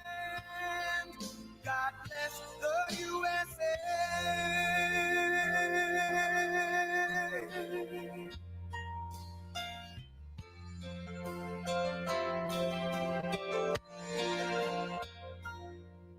From the lakes of Minnesota to the hills of Tennessee, across the plains of Texas, from sea to shining sea, from Detroit down to Houston and New York to LA, where there's pride in every American heart, and it's time we stand and say that I'm proud to be an American, where at least I know I'm free. And I won't forget the men who died, who gave that right to me. And I gladly stand up next to you and defend her still today. 'Cause there ain't no doubt I love this land. God bless the USA.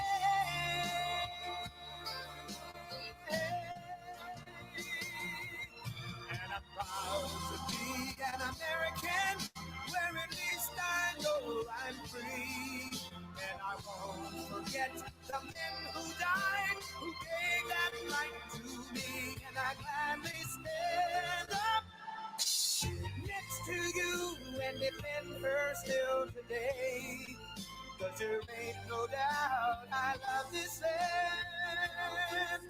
God bless the USA.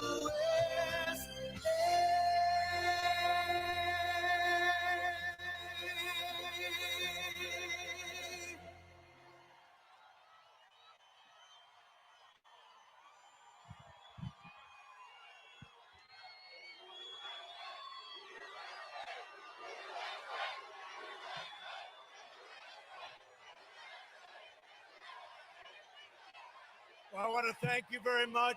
Hello, Georgia. By the way, there's no way we lost Georgia. There's no way. That was a rigged election, but we're still fighting it, and you'll see what's going to happen. We'll talk about it, and I just want to thank you. This is some crowd. You know, Biden was here today also. They had 14 people in 3 cars. No, there was no way, and I just want to thank you. You know, I've had 2 elections. I won both of them. It's amazing. And I actually did much better on the second one. It's great to be back in this incredible state, the home of hardworking patriots who believe in God, family, and country. Tomorrow, each of you is going to vote in one of the most important runoff elections in the history of our country. Frankly, forget about runoff, one of the most important elections, really. It's really not runoff, it's elections, because it's a biggie. Our country is depending on you. The whole world is watching the people of Georgia tomorrow, and you got to swamp them because everything's so crooked around. I mean, not here. They were saying, oh, he's complaining about Georgia. No, I'm complaining about 8 different states. And I think we're going to win them all. You're going to get everyone you know. You're going to show up at the polls in record numbers. You got to swamp them. And together we're going to defeat the Democrat extremists and deliver a thundering victory to David Perdue. And where's David? We love our David. I know David so well. He's respected and loved by everyone, and someone that has really been a star in Washington, Kelly Loeffler. Where's Kelly?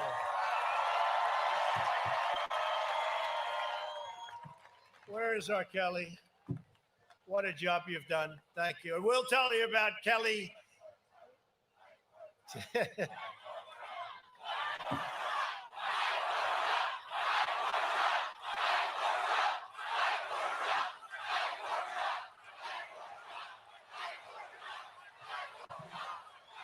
Kelly fights for me. David fights for me. That I can tell you.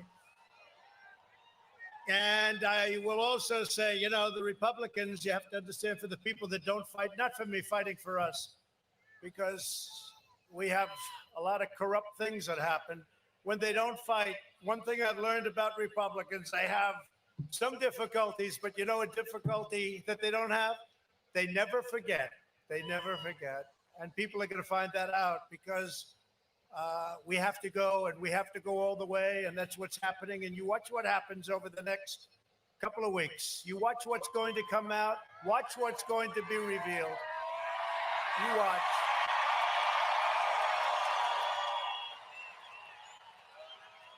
And I have to tell you that the stakes of this election could not be higher.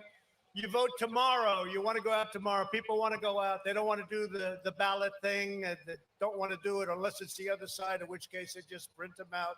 They don't want to do it. They want to go and vote. And make sure your vote is counted. Make sure they don't let you say, I'm sorry, somebody else has already voted for you. Your vote tomorrow will decide which party controls the United States Senate. The radical Democrats are trying to capture Georgia's Senate seats so they can wield unchecked, unrestrained, absolute power over every aspect of your lives. If the liberal Democrats take the Senate and the White House, and they're not taking this White House, we're going to fight like hell, I'll tell you right now.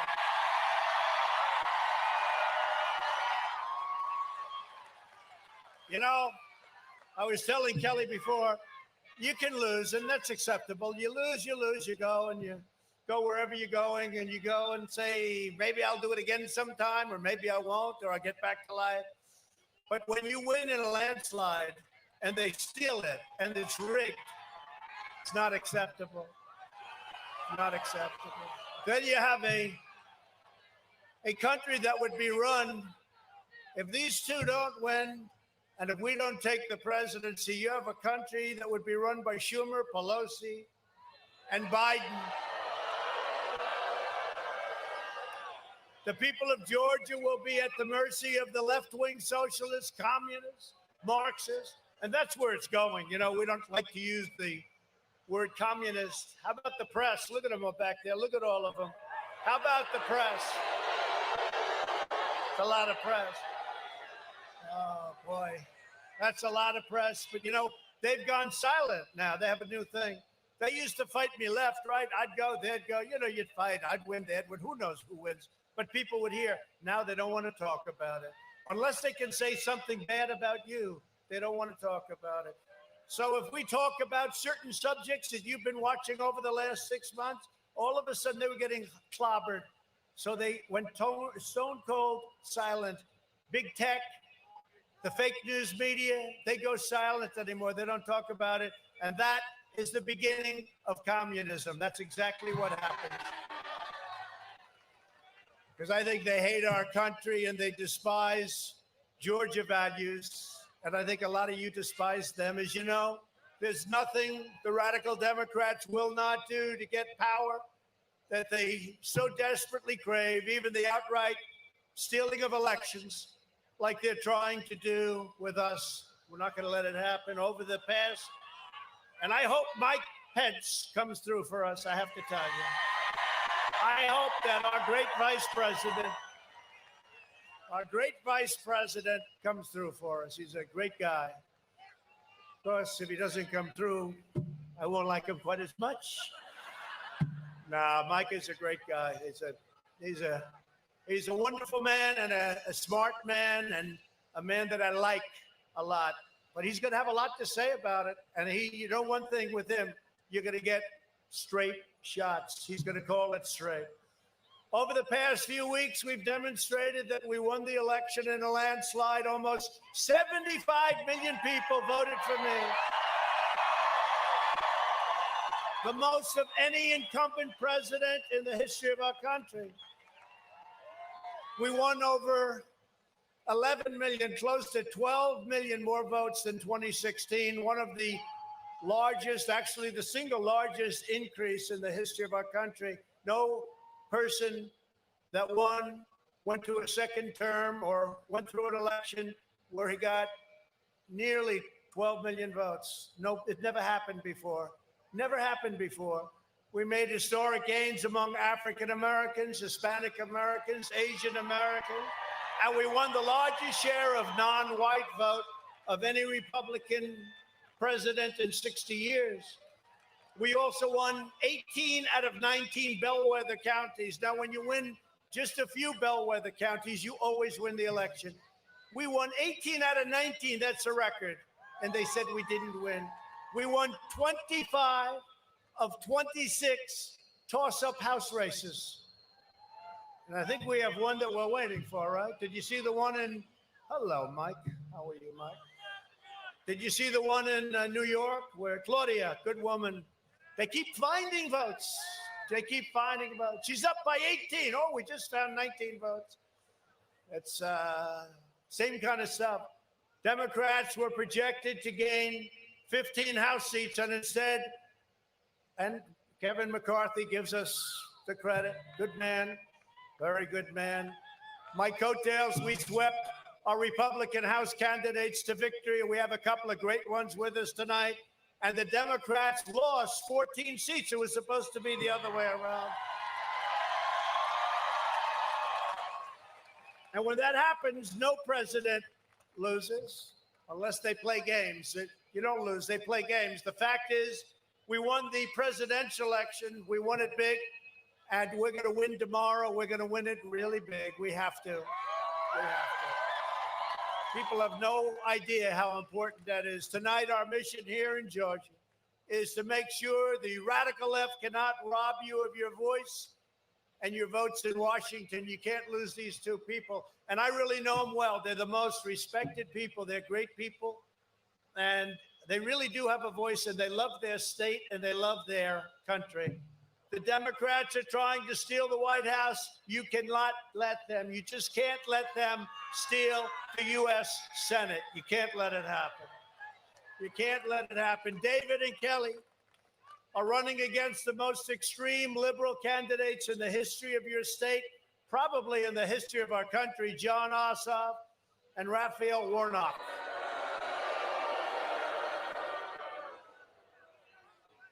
Well, you know, I beat Ossoff once, running against a very fine woman, Karen, who you know, and he was at 57, and I got involved, and we drove him down to 49, and then he ended up in a runoff, and she ended up winning. Now I have to beat him a second time, and this is going to be hopefully easy, because when you know what he stands for, when you know what Warnock stands for, it really should be easy. Cast deciding votes to rubber stamp the agenda of AOC and Bernie Sanders, crazy Bernie, Stacey Abrams.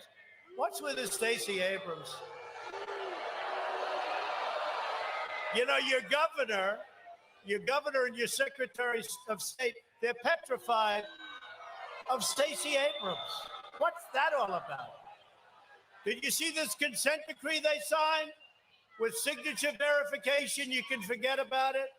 What they have done to your state, I think most people have no idea what they've done to your state. That consent decree of these two people, I don't know. They say they're Republicans. I really don't think they are. They can't be. Like if we want to have a special session, because your legislature's excellent, they want to have a special. Why wouldn't they let us have a special session? If they want to check signatures in Fulton County, not in Cobb County. We didn't ask for Cobb County. They said, we'll do Cobb first and then we'll do Fulton. They do Cobb, then they never get to Fulton. Why wouldn't they do that? Why wouldn't they do that? That's a positive thing. Anyway, the Democrats want to turn America. I'll be here in about a year and a half campaigning against you, Governor. I guarantee you that.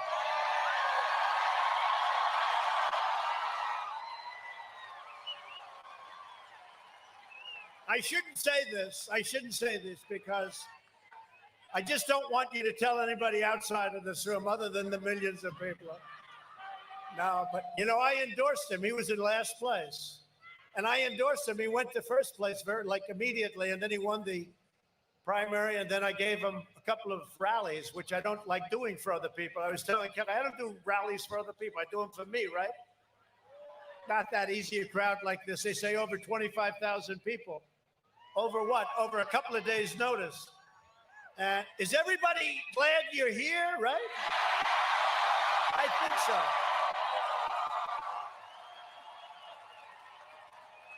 There is no place like a Trump rally, but you know what? This is a Kelly rally and a David rally.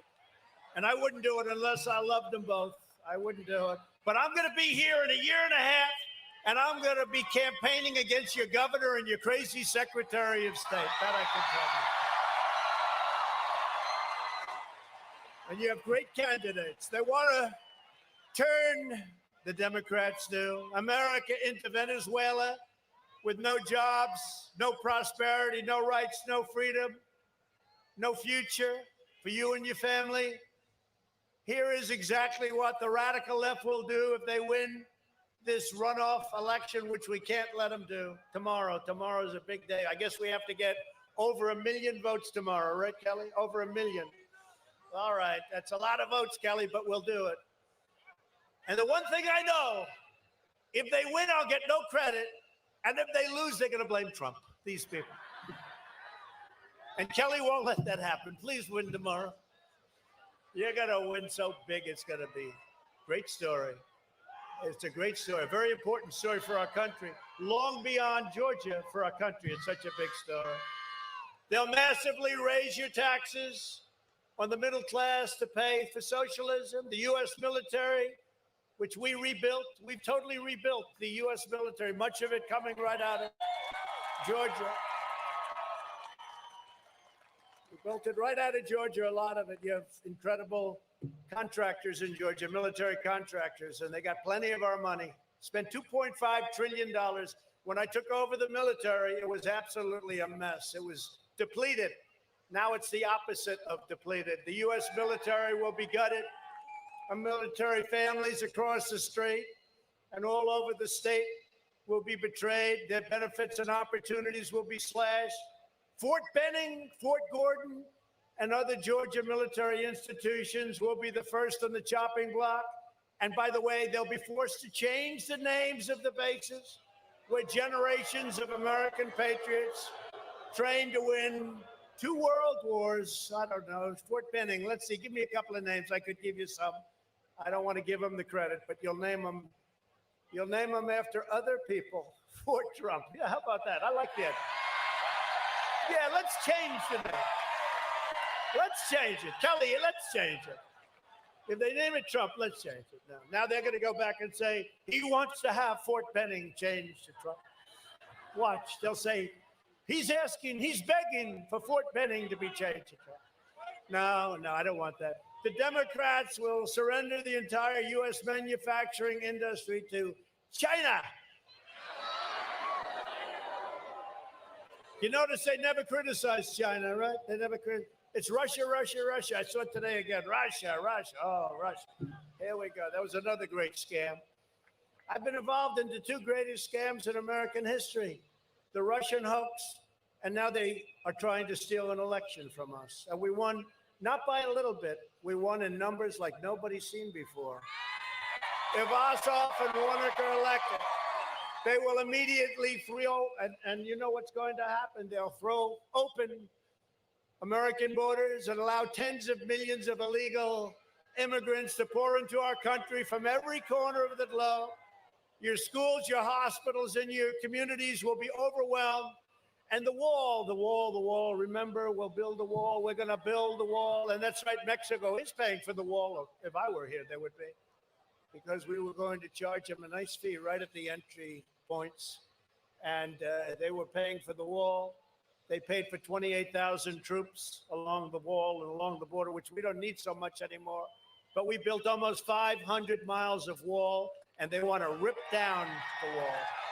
They want to rip down. That's why the numbers have been so great. But now everyone's coming back up because they think this guy's going to win.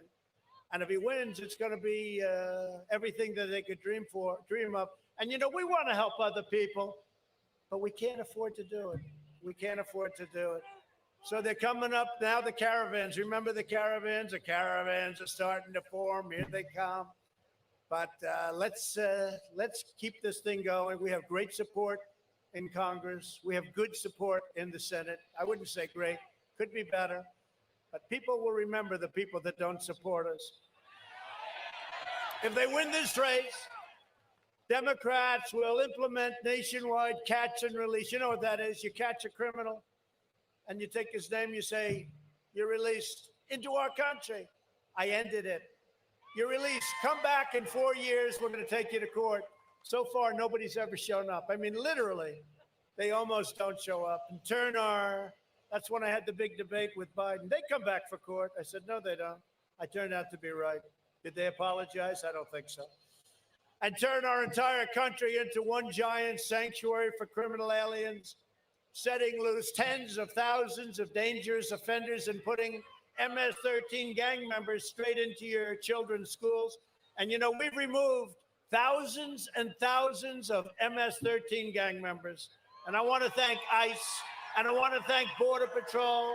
I want to thank our great law enforcement. Incredible people. They're incredible. And the people that understand those values are Kelly and David. They understand those values. And you're with our law enforcement, right? That's 100%. I don't have to ask you that. They'll allow heroin, cocaine, fentanyl, and other deadly drugs to flood across our borders again and poison our youth. They'll take away your health care. They'll eliminate private insurance. We have 180 million people that love their private insurance. You can forget about it. And you'll lose your doctor. Remember, President Obama said, you can keep your doctor, you can keep your plan. Guess what? He said it 28 times. That was a lie. That was a lie. That turned out to be a big, great scam lie. And remember, I got rid of the individual mandate, the most unpopular thing in Obamacare, fighting a lot of different fronts, which really doesn't make it Obamacare anymore, by the way. They'll resume the war on Christians and attack Catholic organizations like Little Sisters of the Poor.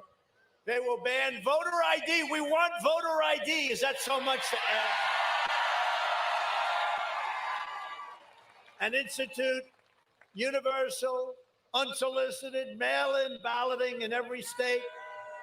They will never be, I will tell you this, if we don't do something fast, there will never be another fair election in America. You know, we're known for elections, and now we're being laughed at all over the world about this last election. And you've got to swarm it tomorrow. Now, the good thing about tomorrow, it's one state, so you have a lot of eyeballs watching. It's tougher than when you have 50 states and they do it to various states. I've never seen anything like it. You know, I was leading in Pennsylvania by hundreds of thousands of votes. All of a sudden, I was tired. I said, what happened? They'll make Washington, D.C. and other liberal places the 51st, 52nd, 53rd states of the Union, guaranteeing the radical left a permanent majority of the U.S. Senate and the House and the Electoral College. It will make it really a one-party country, and the party will be the wrong party. They will pack the Supreme Court with crazed extremists, and I'm not happy with the Supreme Court. They are not stepping up to the plate. They're not stepping up. How about that? We don't have, look at the Supreme Court. President of the United States, I want to file suit. I want to do, and they said, sir, you really can't do that. Why? So they have legal reasons, complex legal reasons it's wrong. If you're the president of the United States and you get defrauded out of an election, you should be able to file a suit, but we can't do that. They say, sir, you don't have standing. How about that? I'm the president, 7 states. You know, I was winning by a lot, and then all of a sudden I was losing by a little, tiny bit, just a little. They could only go so far. They had no idea we were going to do the kind of numbers, so that printing press was really moving. And they say I don't have standing to bring a suit. What kind of a legal system is that? But the Supreme Court has let us down so far. Who knows? Maybe they'll come back. Maybe they'll come back. They'll pack the Supreme Court with crazed extremists. Then they'll be saying, you know, I should have done something about this when they start having 24, 25, 26 justices. And they want to have the justices rotate to the lowest courts, so they'll rotate. These 9 justices will have a great time rotating. But they're bent on destroying our Constitution and overthrowing America's founding. If the left wins these Senate seats, they will abolish the Senate. You know this, the filibuster. They will knock it out. Well, I've been saying, to be honest with you, for a long time, they're going to do that. At some point, they're going to do that. And why don't we do it first? I said it. If they're going to do it, you might as well do it first. And now everybody said, you were right. But you know what? I want to be wrong because I want these 2 to win, because if they win, we don't want to do it. It's a bad thing for our country. But that would give them the power to ram through every diluted piece of left-wing legislation that they've ever wanted, that they've ever dreamt of. Your religious liberty will be gone. Your Second Amendment will be gone. Your borders and Great New Wall will be gone. Your police departments will be gone as we know them, and your life savings will be gone. Will be like a large-scale version of so many other countries that you look at that are poverty. America, as you know it, will be over, and it will never, I believe, be able to come back again. It'll be too far gone. Your vote tomorrow could lose, and it could be your last chance to save the America that we love. That's why I'm here. I don't want to do rallies for other people. I told you. I'm here because of that, because of David and Kelly. The far left wants to destroy our country, demolish our history, and erase everything that we hold dear. This could be the most important vote you will ever cast for the rest of your life. It really could be. This is so important. I mean, think of it. It's so important. It's amazing, actually, that in one state you have 2 races simultaneously. I don't think a thing like that's ever happened before. If you don't show up, the radical Democrats will win. A lot of people say, oh, well, Trump, maybe he wants it that way. No. You know what I want? I want a great country. I want these 2 very special people to be elected. And I want to be clear, you know, if those of you that know how badly screwed we got, I want to be clear that we can't let that happen again. We can't let that happen again. We're going to come back, and I really believe we're going to take what they did to us on November 3rd. We're going to take it back. But these 2 people, they can't go through this. They can't go through it. If you don't go and vote, the socialists, the Marxists will be in charge of our country. If you don't fight to save your country with everything you have, you're not going to have a country left. I love this state. This state's been very good to me. We've had a lot of victories in this state. Just had one on November 3rd, actually. And I love the people of this state. We can't let that happen.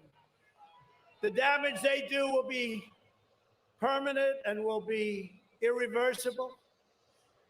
Can't let it happen. Nothing and no one will be able to stop them.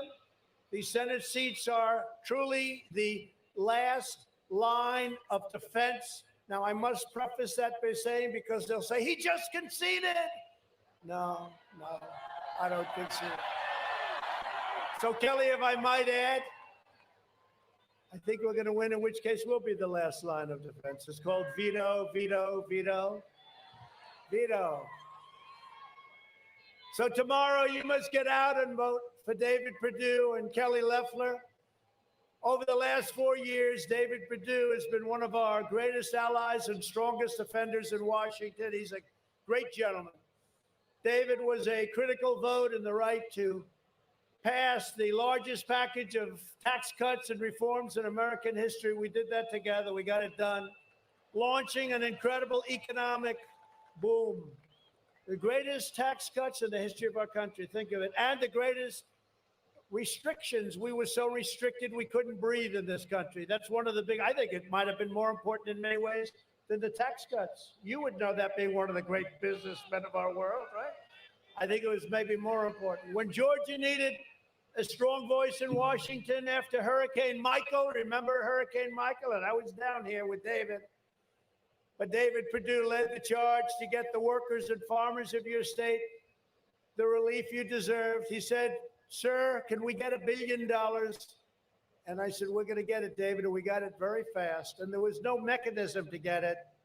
You got hit with a hurricane, like you have never seen before, came in from a location that is just very unique. It was a horrible thing. I was here for a long time with David, and he worked, and his kin, the great Sonny Perdue, our Department of Agriculture, our Secretary of Agriculture was fantastic also. But we worked very hard, and we got the farmers and the businesses the money that they had to have, and now they're thriving. David has also been one of the most courageous advocates fighting for an immigration system that defends American workers, American wages, American families, and American jobs. He led the effort in Congress to build the wall. That's right. And Kelly helped on that. She's a little bit newer to the Senate, but she helped a lot. Those last moments, you were there. Without you, it wouldn't have happened, actually. Crack down on deadly sanctuary cities, end chain migration, and institute unparalleled protection for our great citizens. He fought to help us replace NAFTA disaster with the brand new USMCA. They said it couldn't be done. A giant victory for Georgia, for workers, and for farmers all over our country. NAFTA was the worst trade deal probably ever signed. And that maybe has to exclude some of the crazy deals and things they did with China. He voted to confirm nearly 300 federal judges. We have a record on federal judges and 3 Supreme Court justices, which is a tremendous thing. We have almost 300 federal judges committed to interpreting our Constitution as written. No one fights harder for the people of Georgia than David Perdue. David's opponent, Jon Ossoff, is an unhinged radical leftist. He's not a senator. He's not a senator. That's not a senator. Ossoff said that he's very proud to be endorsed by socialist crazy Bernie Sanders. He's weak on China. He promoted Chinese propaganda, and then he failed to disclose his business ties to the Chinese Communist Party. Other than that, he's a wonderful guy, right? Ossoff supports the largest tax hike in American history. If they get in, Warnock and Ossoff, if they get in, you're going to have the largest tax increase that you've ever had. It'll be the largest tax increase in the history of our country. For what? The Green New Deal. Let's rip down a building because its windows are too big. Let's build a building with no windows, among many other things. He supports the insane Green New Deal, which would crush middle-class parents trying to raise a family. He will support the socialist takeover of American health care, which will lead to rationing, poverty, and death. Ossoff also backed the radical left-wing crusade to defund police. The last summer, he proudly joined the anti-police mob. He didn't like the police. He doesn't like our police. We love our police.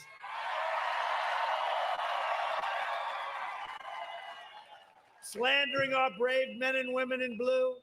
If you vote for Jon Ossoff, he will attack our heroes. He will destroy our economy, and he will betray you and your family, and it'll happen very quickly. That's why you must vote. And really importantly, get out tomorrow, vote for David Perdue. He's a great gentleman. He loves you. Georgia has another fantastic champion in Senator Kelly Loeffler.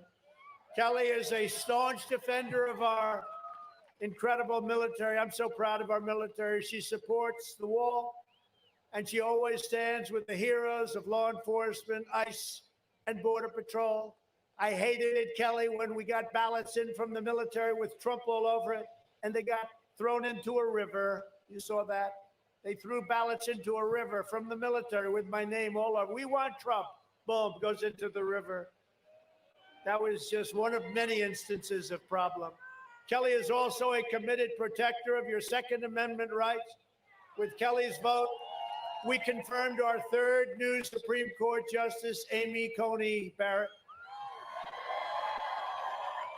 Working with David, Kelly helped rescue the U.S. economy from the China virus, passing nearly $4 trillion in economic relief, saving over 1.5 million Georgia jobs, and rescuing countless small businesses all across your state, businesses that now are doing really well. And, you know, we also came up with a vaccine. Nobody else would have done that. They would have done that in 10 years. Kelly and David also both strongly support my efforts to provide $2,000 stimulus checks to hardworking Americans across Georgia and across the nation. And my reasoning is simple. I mean, we're conservative with money, but my reasoning is simple. You didn't cause this problem. This problem was caused by China. Kelly is running against a hard left extremist named Raphael Warnock. Warnock is the most radical and dangerous left-wing candidate ever to seek this office, and certainly in the state of Georgia, and he does not have your values. Warnock has publicly declared his support for socialism, and he once welcomed the anti-American communist dictator Fidel Castro to his church. He wanted him here. He liked Castro. I thought Castro was a nice guy.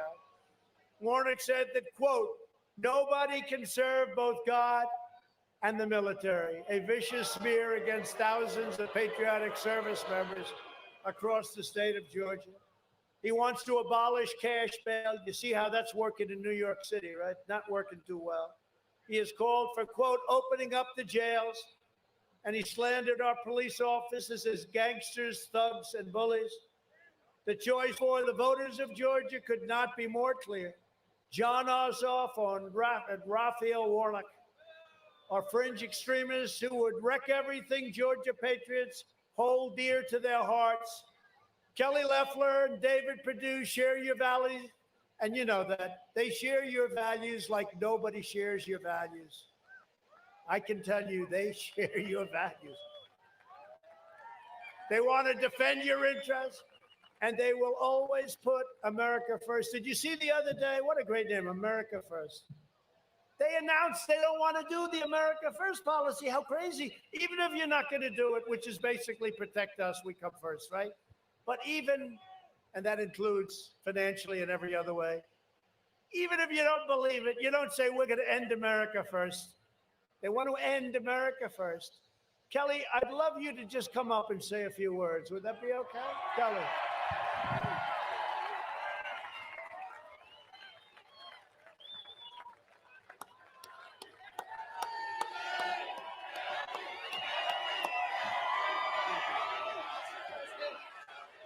Georgia! Woo! Thank you, Georgia. I have an announcement, Georgia. On January 6th, I will object to the Electoral College vote. That's right. That's right. Thank you. We're going to get this done. All right, Georgia, but I have a very important question for you. Are you ready to show America that Georgia's a red state? That's right. That's right. Look, this president fought for us. We're fighting for him. He put America first. He put the American worker first. Thank you, Mr. President. He stood with our men and women of law enforcement. He restored our military. My opponent, radical liberal Raphael Warnock, he attacked our police, our military. He spoke out against Israel, evangelicals, small businesses. Georgia, we have to hold the line. You have to get out and vote tomorrow. Georgia, we are the firewall to socialism. We have to get it done. I love you guys. Thank you. God bless you. God bless Georgia.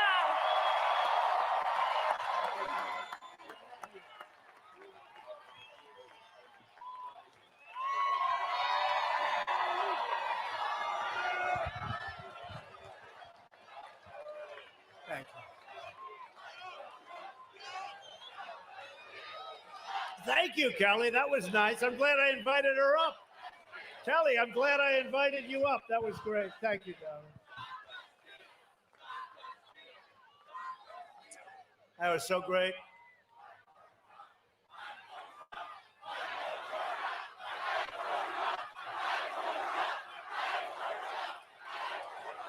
Thank you.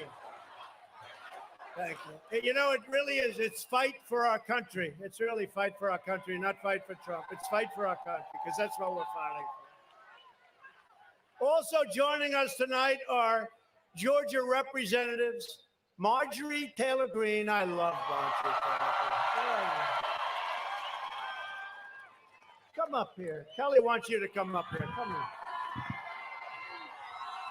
Don't mess with her. Don't mess with her.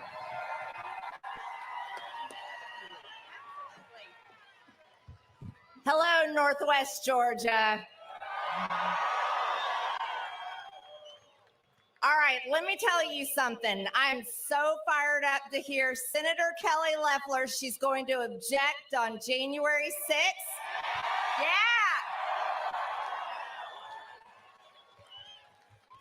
This is why I believe in her. You see, when you have a strong Senator Kelly Loeffler from Georgia fighting for you and fighting for your president and protecting your vote, this is why you have to turn out tomorrow. Right? Yes. We have to save our Senate seats. We have to save America and stop socialism. This is the last line. We aren't going to hand over our Senate seats to a pastor who preaches abortion from the pulpit. No. He's preaching murder of God's creation in the womb, holding a Bible in his hand. If anything, go out there and vote for the unborn tomorrow.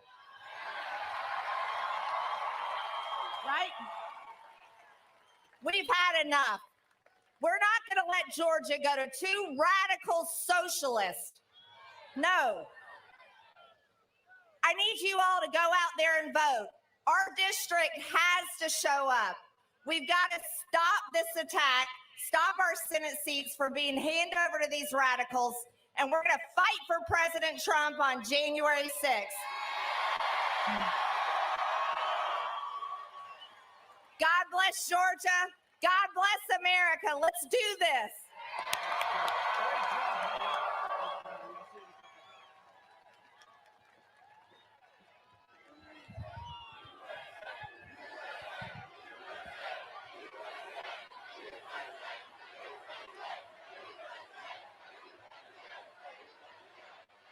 I also want to introduce two great warriors, friends of mine, Andrew Clyde and Jody Heist.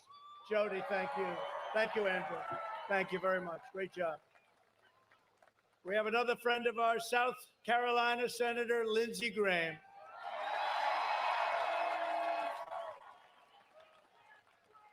And Mike Lee is here too, but I'm a little angry at him today. Where's Mike Lee? I'm a little angry at you today, but that's all.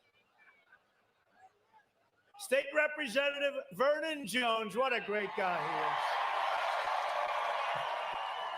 is. A great man. And an early supporter of mine who's also on the ballot tomorrow, Public Service Commissioner Bubba Mcdonald. Bubba. Good. You're going to do great.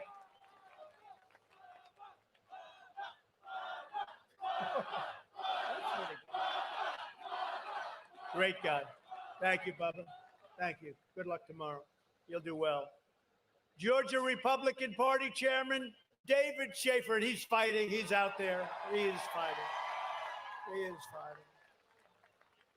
By the way, I also want to say hello to Kelly's husband is one of the great entrepreneurs in our country.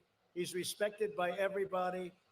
He's a tough guy, but he is a sweetheart, and he loves your state. I just want to say hello. Do you mind? Okay. He doesn't want that. He doesn't want it. But I will tell you, he's respected as a businessman, respected by everybody, and gives tremendous amounts of money to charity and everything else. Thank you very much. Also, a friend of mine, and, you know, I don't know what it is. I'm not so good with the bikes. You know, I sort of say, maybe I stay away from a little bit. But Chris Cox is Bikers for Trump, and he's the founder. And he had more people show up for me. Whenever I saw, I'd go to places, I'd have 2,000, 3,000, 4,000 bikes. And Secret Service would go crazy. I say, no, I'm so happy. And they wouldn't do it for any other reason. They just wanted to protect their future president. This was before I won. They were with me. For whatever reason, bikers like me. And I like them. Chris Cox, wherever you are, Chris Cox.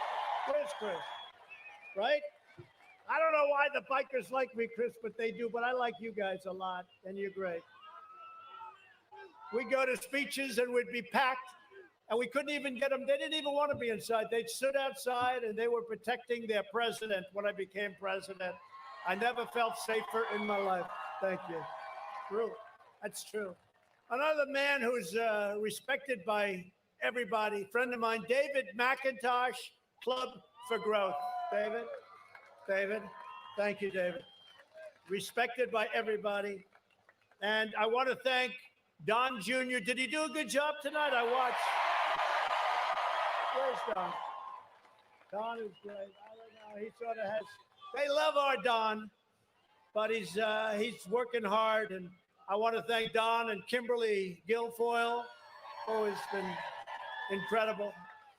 And I also came with somebody who people like a lot. People like her a lot. I don't know. She doesn't really like the concept of running for office. She says, what do I need it for, Dad? Ivanka. Where's Ivanka?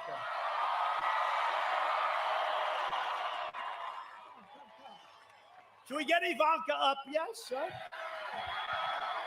Come on up here, honey.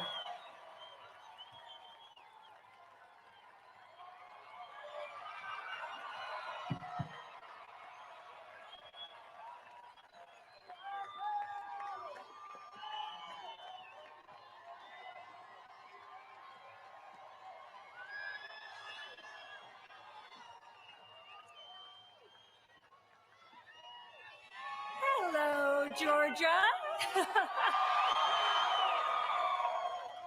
It is so incredible to be back here with so many amazing, hardworking Georgia families who are fighting for our children's future.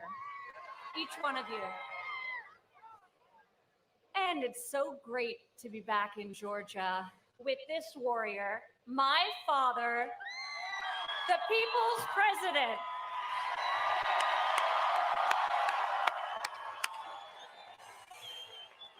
He is a tireless champion for all of you, and he will never stop fighting.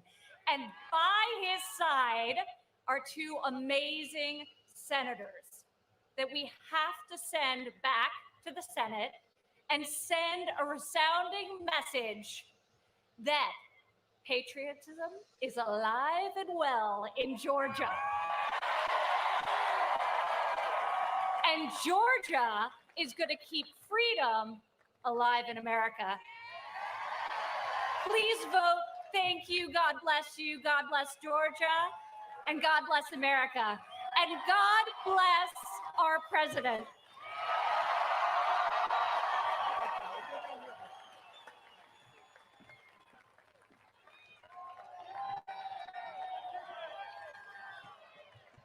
Thank you, Ivanka. Thanks, Don, Kimberly, everybody. Thank you all. Tomorrow, our entire nation is counting on the people of Georgia. In a way, the world is counting on the people of Georgia. The fate of our country is at stake. It's in your hands. You must deliver a Republican victory so big that the Democrats can't steal it or cheat it away. We have all, they'll be trying, though, I'll tell you that. We have all seen what our opponents are capable of doing. I ran 2 elections. I won both of them. Second one, much more successful than the first. But we can't let this happen any longer. On election night, we were leading by so much. We're not going to have that tomorrow. We're not going to have that tomorrow night where you're leading and then all of a sudden, boom, it's gone like magic. We won Florida and Ohio in record numbers. We won Iowa by 8.2%. Nobody's ever won those 3 states and lost. Never happened before. It's almost impossible unless people do a lot of, either get very lucky or they cheat. We were up 293,000 votes in Michigan, 112,000 votes in Washington. In Wisconsin, we were way up. 356,000 votes in Georgia, 356,000. And 700,000 votes in Pennsylvania. It was over. I should have run up to the podium and said, thank you very much for this wonderful victory. then maybe they wouldn't have had time to close those booths, right? The counting rooms, and do what they did. But then it all started to disappear. And I tell this story because we can't let this happen tomorrow, Kelly. So keep your eyes open. Since the election, we have put forth indisputable evidence documenting the rampant fraud, which will be announced on Wednesday, as you know.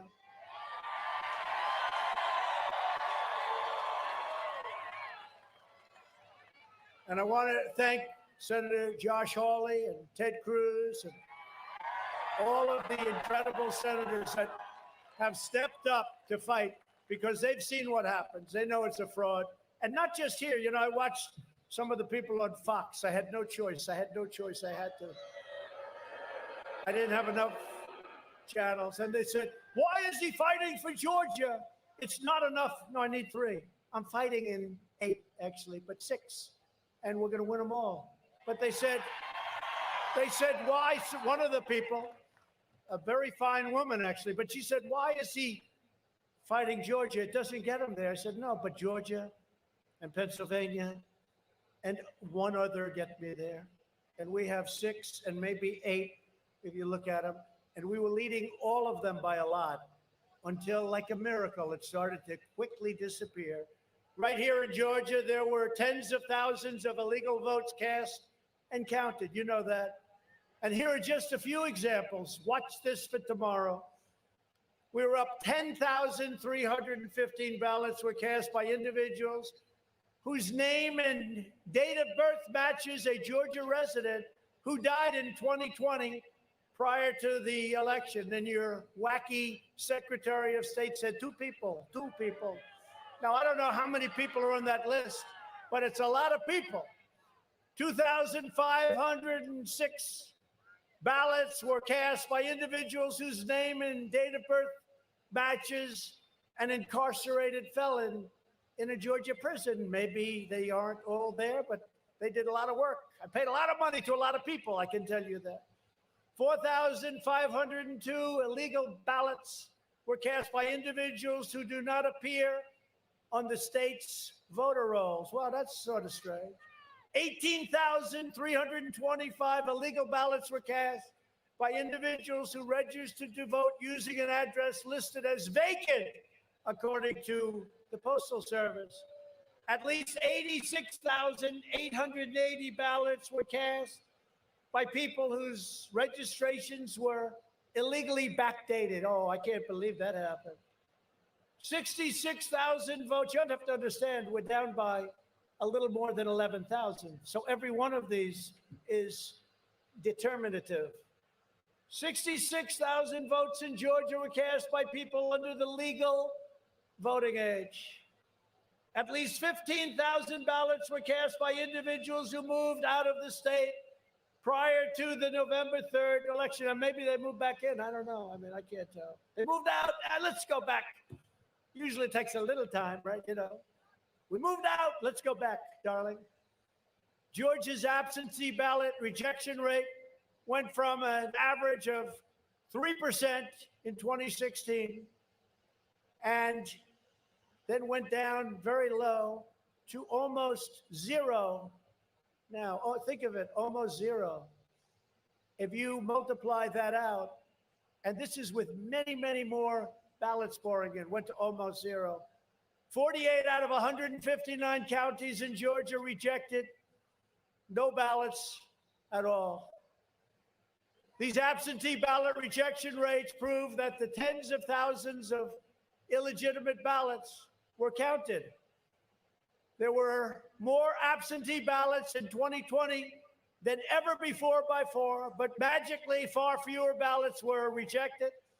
This alone is more than enough to swing the election to us. This one thing. I'm going over individual in all of the swing states. Now, they'll check this out, and that's fine. But you take a look at it. Officials egregiously violated state laws in order to solicit, facilitate, and promote cheating and theft on a scale never seen before. These crooked and incompetent officials suspended signature verification. I said, I want you to go to Fulton County to check the signatures because hundreds of thousands of ballots came in. I want you to check the signature to see if it compares to somebody that lived there 2 years, 4 years, or 6 years ago. They don't want to do it, the Secretary of State and your incompetent governor, although he thinks I've been a great president. They illegally flooded their states with absentee ballots, and they deployed hundreds of illicit ballot drop boxes in corrupt Democrat-run cities, among many other flagrant violations of law. They put these drop boxes there, and in a number of cases, they'd be gone for 3 days. They'd take them up, and where are they? Where are they? They were gone.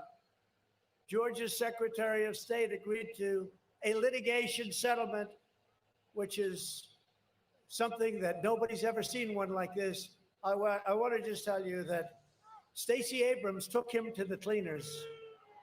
That drastically and illegally changed the state's election procedures. They never got the mandated approval from your state legislature, who, by the way, you have some great people in your legislature, some great, great people who agree with what we're saying, and even more so.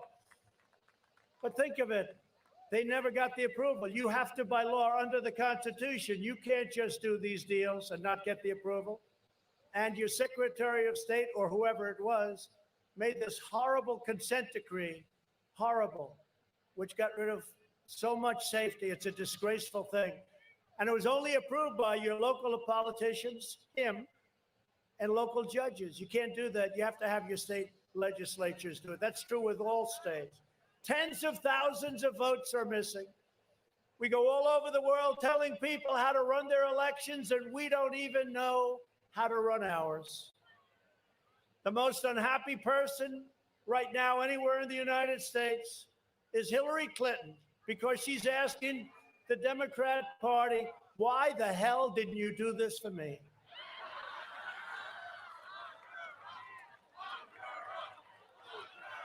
True. Why didn't you do it for me?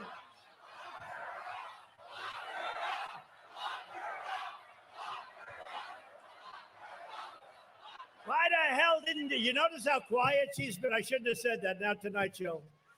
But you notice how quiet she's furious because she said, don't forget, I won Michigan by 10,000 votes. We did much better, as I said this time, much, much better. But I won Michigan from her by 10,000 votes. I won Wisconsin by a small, I mean, they could have done that one and not get caught. We caught them. We caught them.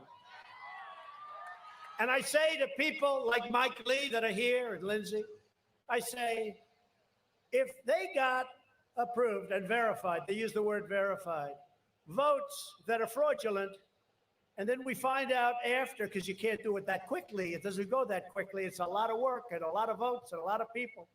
And then we find out that they were frauds, like in one state where you had, let's say, you lost by 25,000 votes. They verify it, and that's supposed to be the end. But shortly thereafter, we find out that we actually won the state by 250,000 votes. Does that mean that that state plus others adds up to being your president? I don't think it should. I don't think it should. I don't think that Kelly feels it should. I don't think that Marjorie feels it should. In Wisconsin, over 90,000 ballots were illegally harvested. Can't do that, not allowed to. Through so-called human drop boxes. And over 500 illegal unmanned drop boxes were put out statewide. In addition, over 170,000 absentee votes were counted that are blatantly illegal under Wisconsin law and should never have been included in the tally. By the way, it was razor thin. There's 170,000 votes. The margin in Wisconsin is only 20,000 votes, so this issue alone would have won that state for us many times over. We were leading at 10 o'clock in the evening by a lot. In Pennsylvania, there were 205,000 more ballots cast than there were voters. How do you get around that one? Which remains completely unexplained. You have great senators and representatives there, and nobody can explain it. But think of that. And in other places, too. You had more ballots than you had voters. You had more votes, think of it, than you had voters by a lot. In addition, Democrat state Supreme Court judges and Democrat Secretary of State effectively abolished the signature verification process right here. They counted ballots cast after deadlines, and they allowed ballots to be illegally fixed in Democrat-controlled areas. And I say this because you can't let this happen tomorrow, and I hope all the politicians are listening. There's an unexplained 400,000 vote discrepancy between the number of mail-in ballots in Pennsylvania sent out, reported on November 2nd, 2020, and the number reported on November 4th. They can't explain it. 400,000 previously unreported mail-in ballots magically appeared. They couldn't explain it. And all of a sudden, they just happened to find 400,000. That's a lot of people. Amazing. And the Pennsylvania legislature is not happy. Pennsylvania also had an estimated 8,000 dead voters, 55,000 ballots received back before they were even sent. How about that? The ballots were received, but they weren't sent yet. Get them out fast, please. Many more with no mail date, and 14,000 ballots illegally cast by out-of-state voters. Those are numbers. And those are numbers we got from them, so they can't say, oh, the numbers aren't so good. In Clark County, Nevada, over 130,000 ballots. This is far, just so you know, all these numbers, these are far more than we need. Were processed on machines where the signature matching threshold was intentionally lowered to a level that you could sign your name Santa Claus and it wouldn't pick it up. Didn't pick up anything. More than 42,000 people in Nevada double voted. That's more than we needed by far. In Arizona, more than 36,000 votes were cast by non-citizens, and there were 11,000 more ballots than there were voters. Seems to be a trait, doesn't it? This was like at the Super Bowl where you have 15 cameras and they say, camera number 4, you're on. Camera number 3, you're on. In Michigan, according to one analyst, over 35,000 ballots listed no address. Over 13 ballots were cast by non-residents, and an estimated 17,000 ballots were cast by dead people. Some dead people, by the way, also requested an application. It's true. Those are the ones that really bother me. They not only vote, but they request an application. That's a double. In addition, there is the highly troubling matter of Dominion voting machines.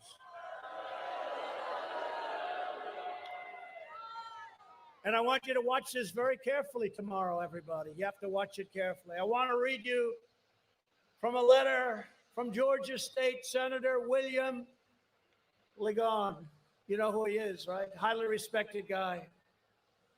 Dear Mr. President, as chairman of the Georgia Senate Judiciary Committee on Elections, I request that you immediately send an outside team of cyber experts to investigate potential hacking and other irregularities associated with Dominion voting systems, scanners, ballot marking devices, ballots, polling pads used in the 2020 general election in Georgia.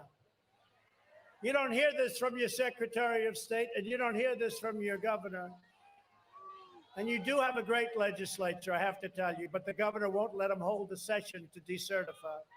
On December 30th, 2020, the committee held a hearing investigating potential fraud and other irregularities during Georgia's 2020 general election. The committee first unanimously approved a report dated December 17, 2020, discussing a myriad of voting irregularities and potential fraud in Georgia 2020 general election, discussed in an earlier hearing held on December 3rd. Notably, the committee stated in the executive summary that the November 3rd, 2020 general election was chaotic and reported results must be viewed as untrustworthy. They are untrustworthy, despite the line of crap that you hear from these people that represent you. I don't know where they come from. The committee then heard, and this is from one of your most highly respected political representatives, The committee then heard additional testimony concerning voting irregularities during the 2020 general election, including testimony and a real-time test demonstrating serious irregularities with Dominion's voting machines. 3 events discussed at this hearing stand out and require a forensic order of the Dominion voting machines in Georgia to be immediately conducted. The governor will not let us do it. We've been asking him now since November 4th, the day after the election. He won't let us do it. Why won't he let us do it? There's only one reason I can think of. First, the Dominion voting machines employed in Fulton County, that's the home of Stacy, had an astounding 93.67 error rate. 93.67 error rate in the scanning of ballots, requiring a review panel to adjudicate or determine the voter's intent. So they're going to a voter intent. What did the voter mean by this vote? Somebody votes for Trump. I think that voter meant something other. He doesn't want Trump. Let's just switch it around. Think of that. They're trying to determine the voter's intent in over 106,000 ballots out of a total of 113,000 ballots. This is from your representative, highly respected. The national average for such an error rate is far less than 1.2%, so that was 93%. The source of this astronomical error rate must be identified to determine if these machines were set up or designated to allow for a third party to disregard the actual ballot cast by the registered voter. This is what I have. There was no way. Look at this crowd we have here. Biden came here, he had nobody. Gallup, you know the Gallup poll. They did it, I don't say this braggingly, the most admired man in the world or the country. I don't say it. I say it for a different reason. So I came in first, Obama came in second, and Biden came in way low. Then I say, and they say, and people have said, how is it possible that a guy who got 80 million votes can't get any votes for the most admired man? You know why? Because he didn't come in first, that's why. Second, again from this very respected political leader, second, there is clear evidence that tens of thousands of votes were switched from President Trump to former Vice President Biden in several counties throughout Georgia. For example, in Bibb County, anybody live in Bibb County? Bibb, B-I-B-B. President Trump was reported to have 29,391 votes at 9:11 p.m., while simultaneously former Vice President Joe Biden was reported to have 17,218. Minutes later, at the next update, these vote numbers switched, with President Trump now having 17,000 and Biden now having 29,391. That was a switch of over 12,000 votes. It was like a miracle. Third, during this hearing, a presenter demonstrated that a Dominion poll could be hacked into in real time because it was connected to the internet. Now, anything connected to the internet, that's not good. But this demonstration proved that these machines could allow votes to be siphoned off or added during the voting process because they're connected to the internet. Cybersecurity experts agree that voting machines should not be connected to the internet at any time, in any way, shape, or form. Did you see that during the hearing? This guy sitting there, well, can you connect into the machines? Yes. How do you do that? Within about 25 seconds, he controlled the internet. Former Vice President Biden led Georgia by only 11,779 votes. Every one of the things I told you about almost is more votes than what we're talking about. The crime that was committed in this state is immeasurable. An immediate forensic audit of an appropriate sampling of Dominion's voting machines and related equipment is critical to determine the level of illegal fraudulent ballots improperly counted in Georgia during the 2020 general election and during tomorrow's race. You've got to be very careful. And let me also quickly read a letter from Mark Fincham, chairman of the Arizona House, a very respected man, Federal Relations Committee. Dear Mr. President, subsequent to the election, members of the legislature were inundated with complaints from constituents relating to the intensity of the general election and the integrity, more important than anything else, and the accuracy of canvassed results. In many instances, constituents reported that their earlier in-person ballots may not have been correctly processed or tabulated in Maricopa County officials. Members of the legislature have conducted 2 public hearings in recent weeks, during which significant evidence of fraudulent and illegal voting in Arizona has been demonstrated through expert and eyewitness testimony. For example, in Pima County and Maricopa County, it appears that 143,000 illegal votes were actually injected into the ballot system. Think of that. No, but think of this. Also, and the press won't report this. They're probably turning off. Oh, we don't like this. They don't like this. They don't want to talk about numbers. They talked about my phone call. They don't like my phone call. Everyone loved my phone call. They don't like talking about numbers because nobody knew the numbers were so egregious. Also, an expert mathematician concluded that the only explanation for the actual voting results in Arizona is that 100%, think of this, 130% of Democrats voted for candidate Biden and a negative 30% voted for President Trump. Now think of that.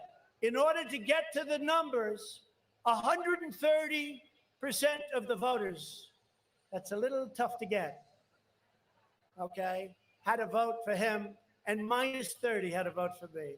And that gets you to 100%, and nobody has 100% voting. For all of these people who think it's too late, does that mean that we're forced to approve a fraudulent election or an election with massive irregularities? I don't think so. I don't think so. I want to thank those 2 great political leaders. But we have many other letters just like that. Same thing. Hundreds of thousands of votes are missing. The only way to combat the Democrat fraud is to flood your polling places with a historic tidal wave of Republican voters tomorrow. Because at a certain point, the machines are going to explode. They almost did with me. Unfortunately, they didn't quite get there, but we'll figure that out. And I just want Mike Lee to listen to this when I'm talking, because you know what? We need his vote. This election is your chance to stand up to the corrupt Democrat machine and show them that the American people are still in charge. With your help over the last 4 years, we built the greatest political movement in the history of our country. There's never been anything like this. Kelly, when did I say we'll do this? Like 2 days ago, 3 days ago, right? And look at this. And we love you all for being here. We really do. I'm glad the weather's here. We love you all. But there's never been a movement like this. You know, I say it all the time. And the politicians, the lamestream media, as I call them affectionately, if that weren't true, they'd say, that's wrong. There's never been a movement like this. I mean, you have people that won one state and they become world famous for the rest of their lives. You have people that came in second in New Hampshire and they're world. We won everything. And we won it now a second time. Hate to bore you with that expression, but we won it now a second time. And I don't want to win it a third time. I really want to win it the second time. It's harder. Somebody came up to me today, Kelly, and they said, sir, you're way up in 4 years. Nobody can come close to me. I said, I'm not interested in 4 years. I'm interested in like 8 weeks ago. 4 years. 4 years is a long time. It's actually 2 and 2. You know, we'll take back the house for Kevin and Marjorie, Jody. We'll bring back the house, right? We'll bring back the house. Yeah.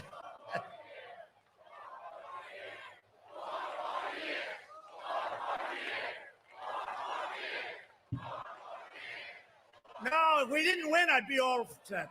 Of course, if I didn't win, you probably wouldn't want me, you know, in all fairness. Big difference between losing and winning and having it stolen. No, but they talk about 4 years, sir, you haven't made. Nobody can come close. And I say, no, we go this way first. And I think we're going to do it. I really believe. Because there's no way we could have won every single state. And for Fox, not one state. This is one of many. We win every state, and they're going to have this guy be president. And he can't speak. He can't talk.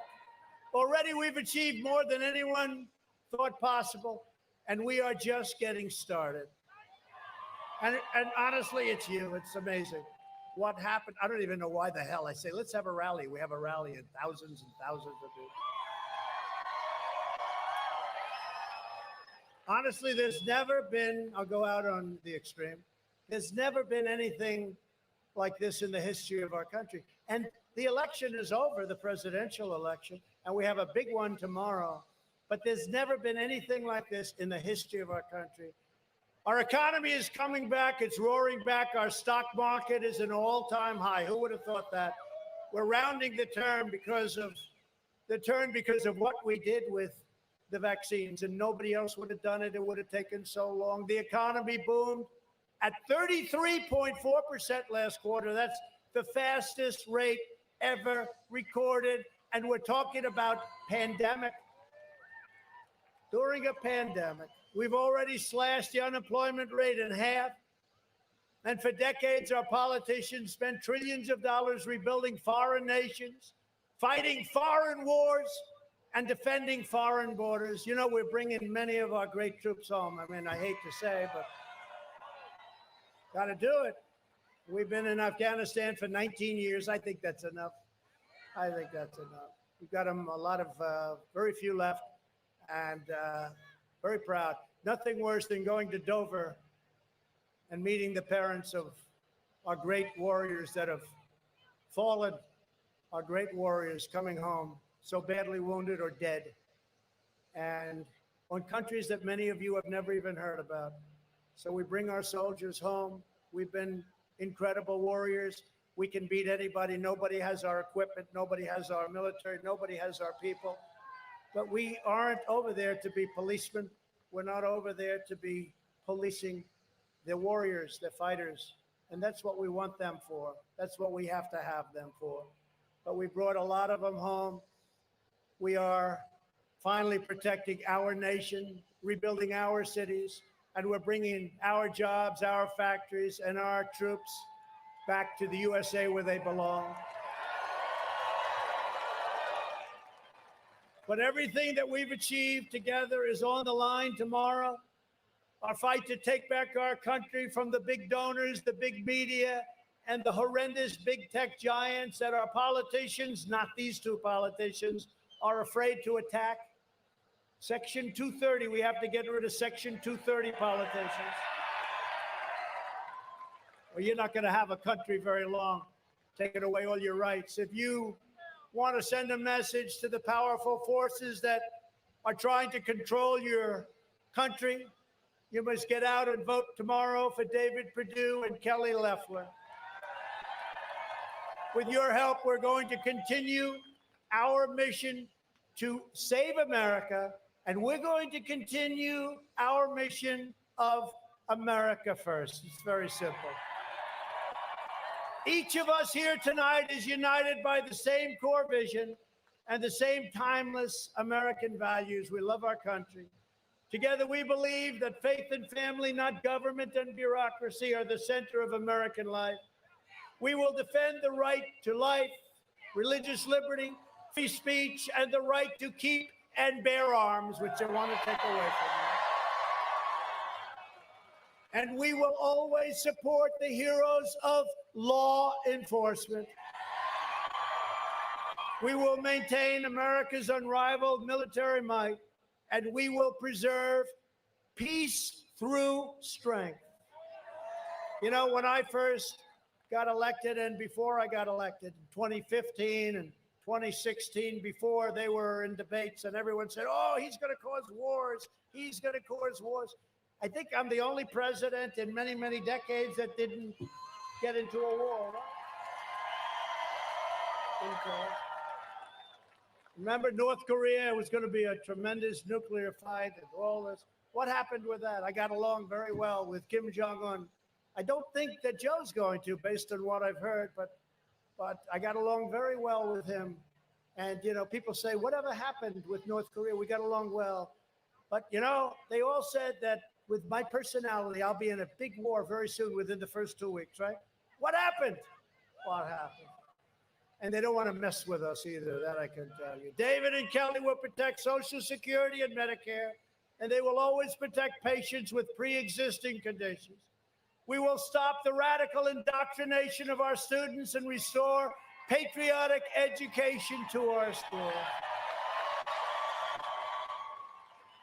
We will teach our children to love our country, honor our history, and always respect our great American flag. And we will live by the words of our national motto, "In God we trust," and it'll stay that way. From Atlanta to Augusta to Savannah to Columbus, from Athens. And I want to say hello to Herschel Walker, Athens. Herschel. 10.2 yards a carry for a while. He made a lot of quarterbacks look very good. We love Herschel. To right here in Dalton, Georgia, we inherit the legacy of generations of American patriots who gave their blood, sweat, and tears to defend our country and to defend our freedom.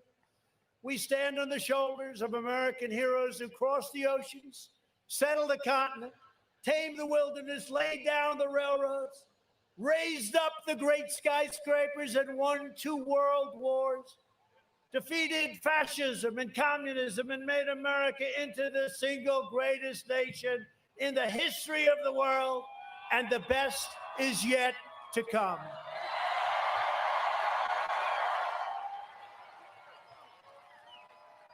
And proud citizens like you help build this country, and together we are taking back our country. Our fight to drain the Washington swamp and reclaim America's destiny and dignity has only just begun. We will not bend, we will not break, we will not yield. We will never give in, we will never give up, we will never back down, we will never, ever surrender.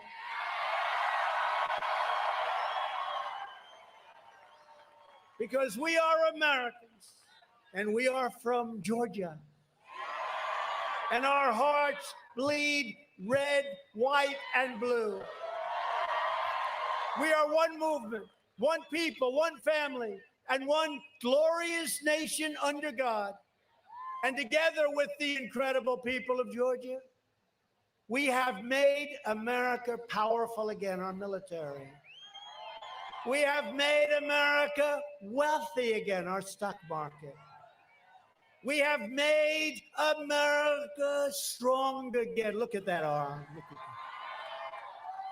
We have made America proud again. We're proud of our country. We have made America safe again. And we will make America great again. Go get them, David. Go get them, Kelly. Go get them tomorrow.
today.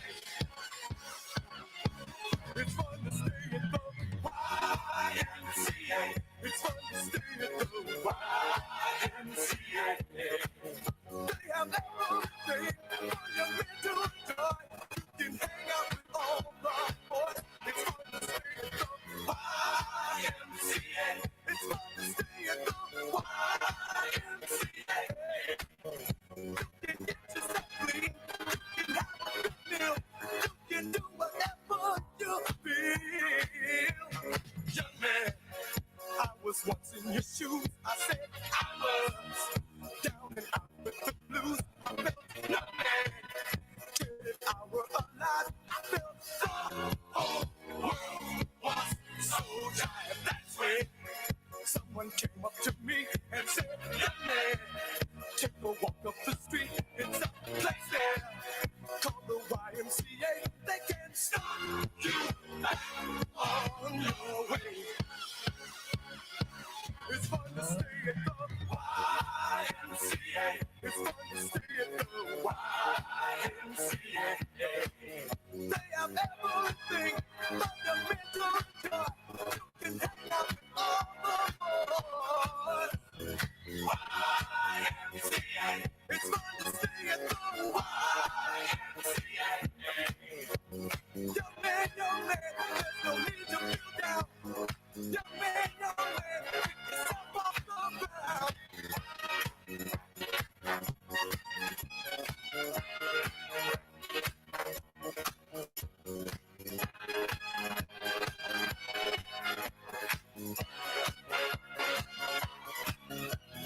YMCA. It's fun to stay at the YMCA. Young man, are you listening to me? Young man, what do you want to be? YMCA. You'll find it at the YMCA. No man, does it all by himself. Young man, put your pride on the shelf. YMCA. And just go to the YMCA. Young man, I was once in your shoes. Young man, I was down with blues.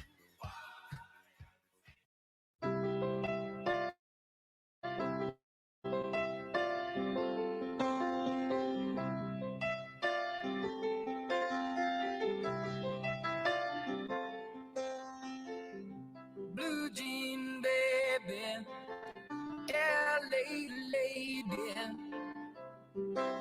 seamstress for the band, pretty eye, pirate smile, you marry music man, ballerina, you must have seen her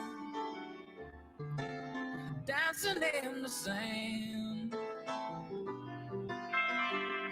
Now she's in me, always with me, tiny dancing in my hand.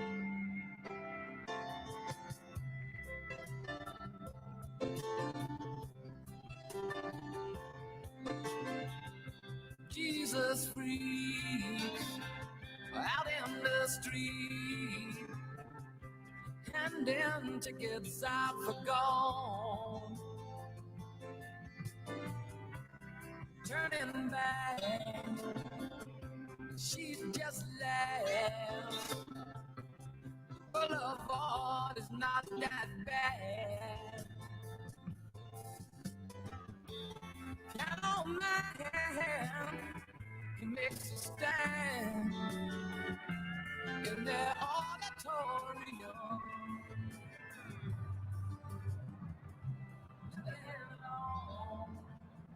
She sings a song, but she knows she's home.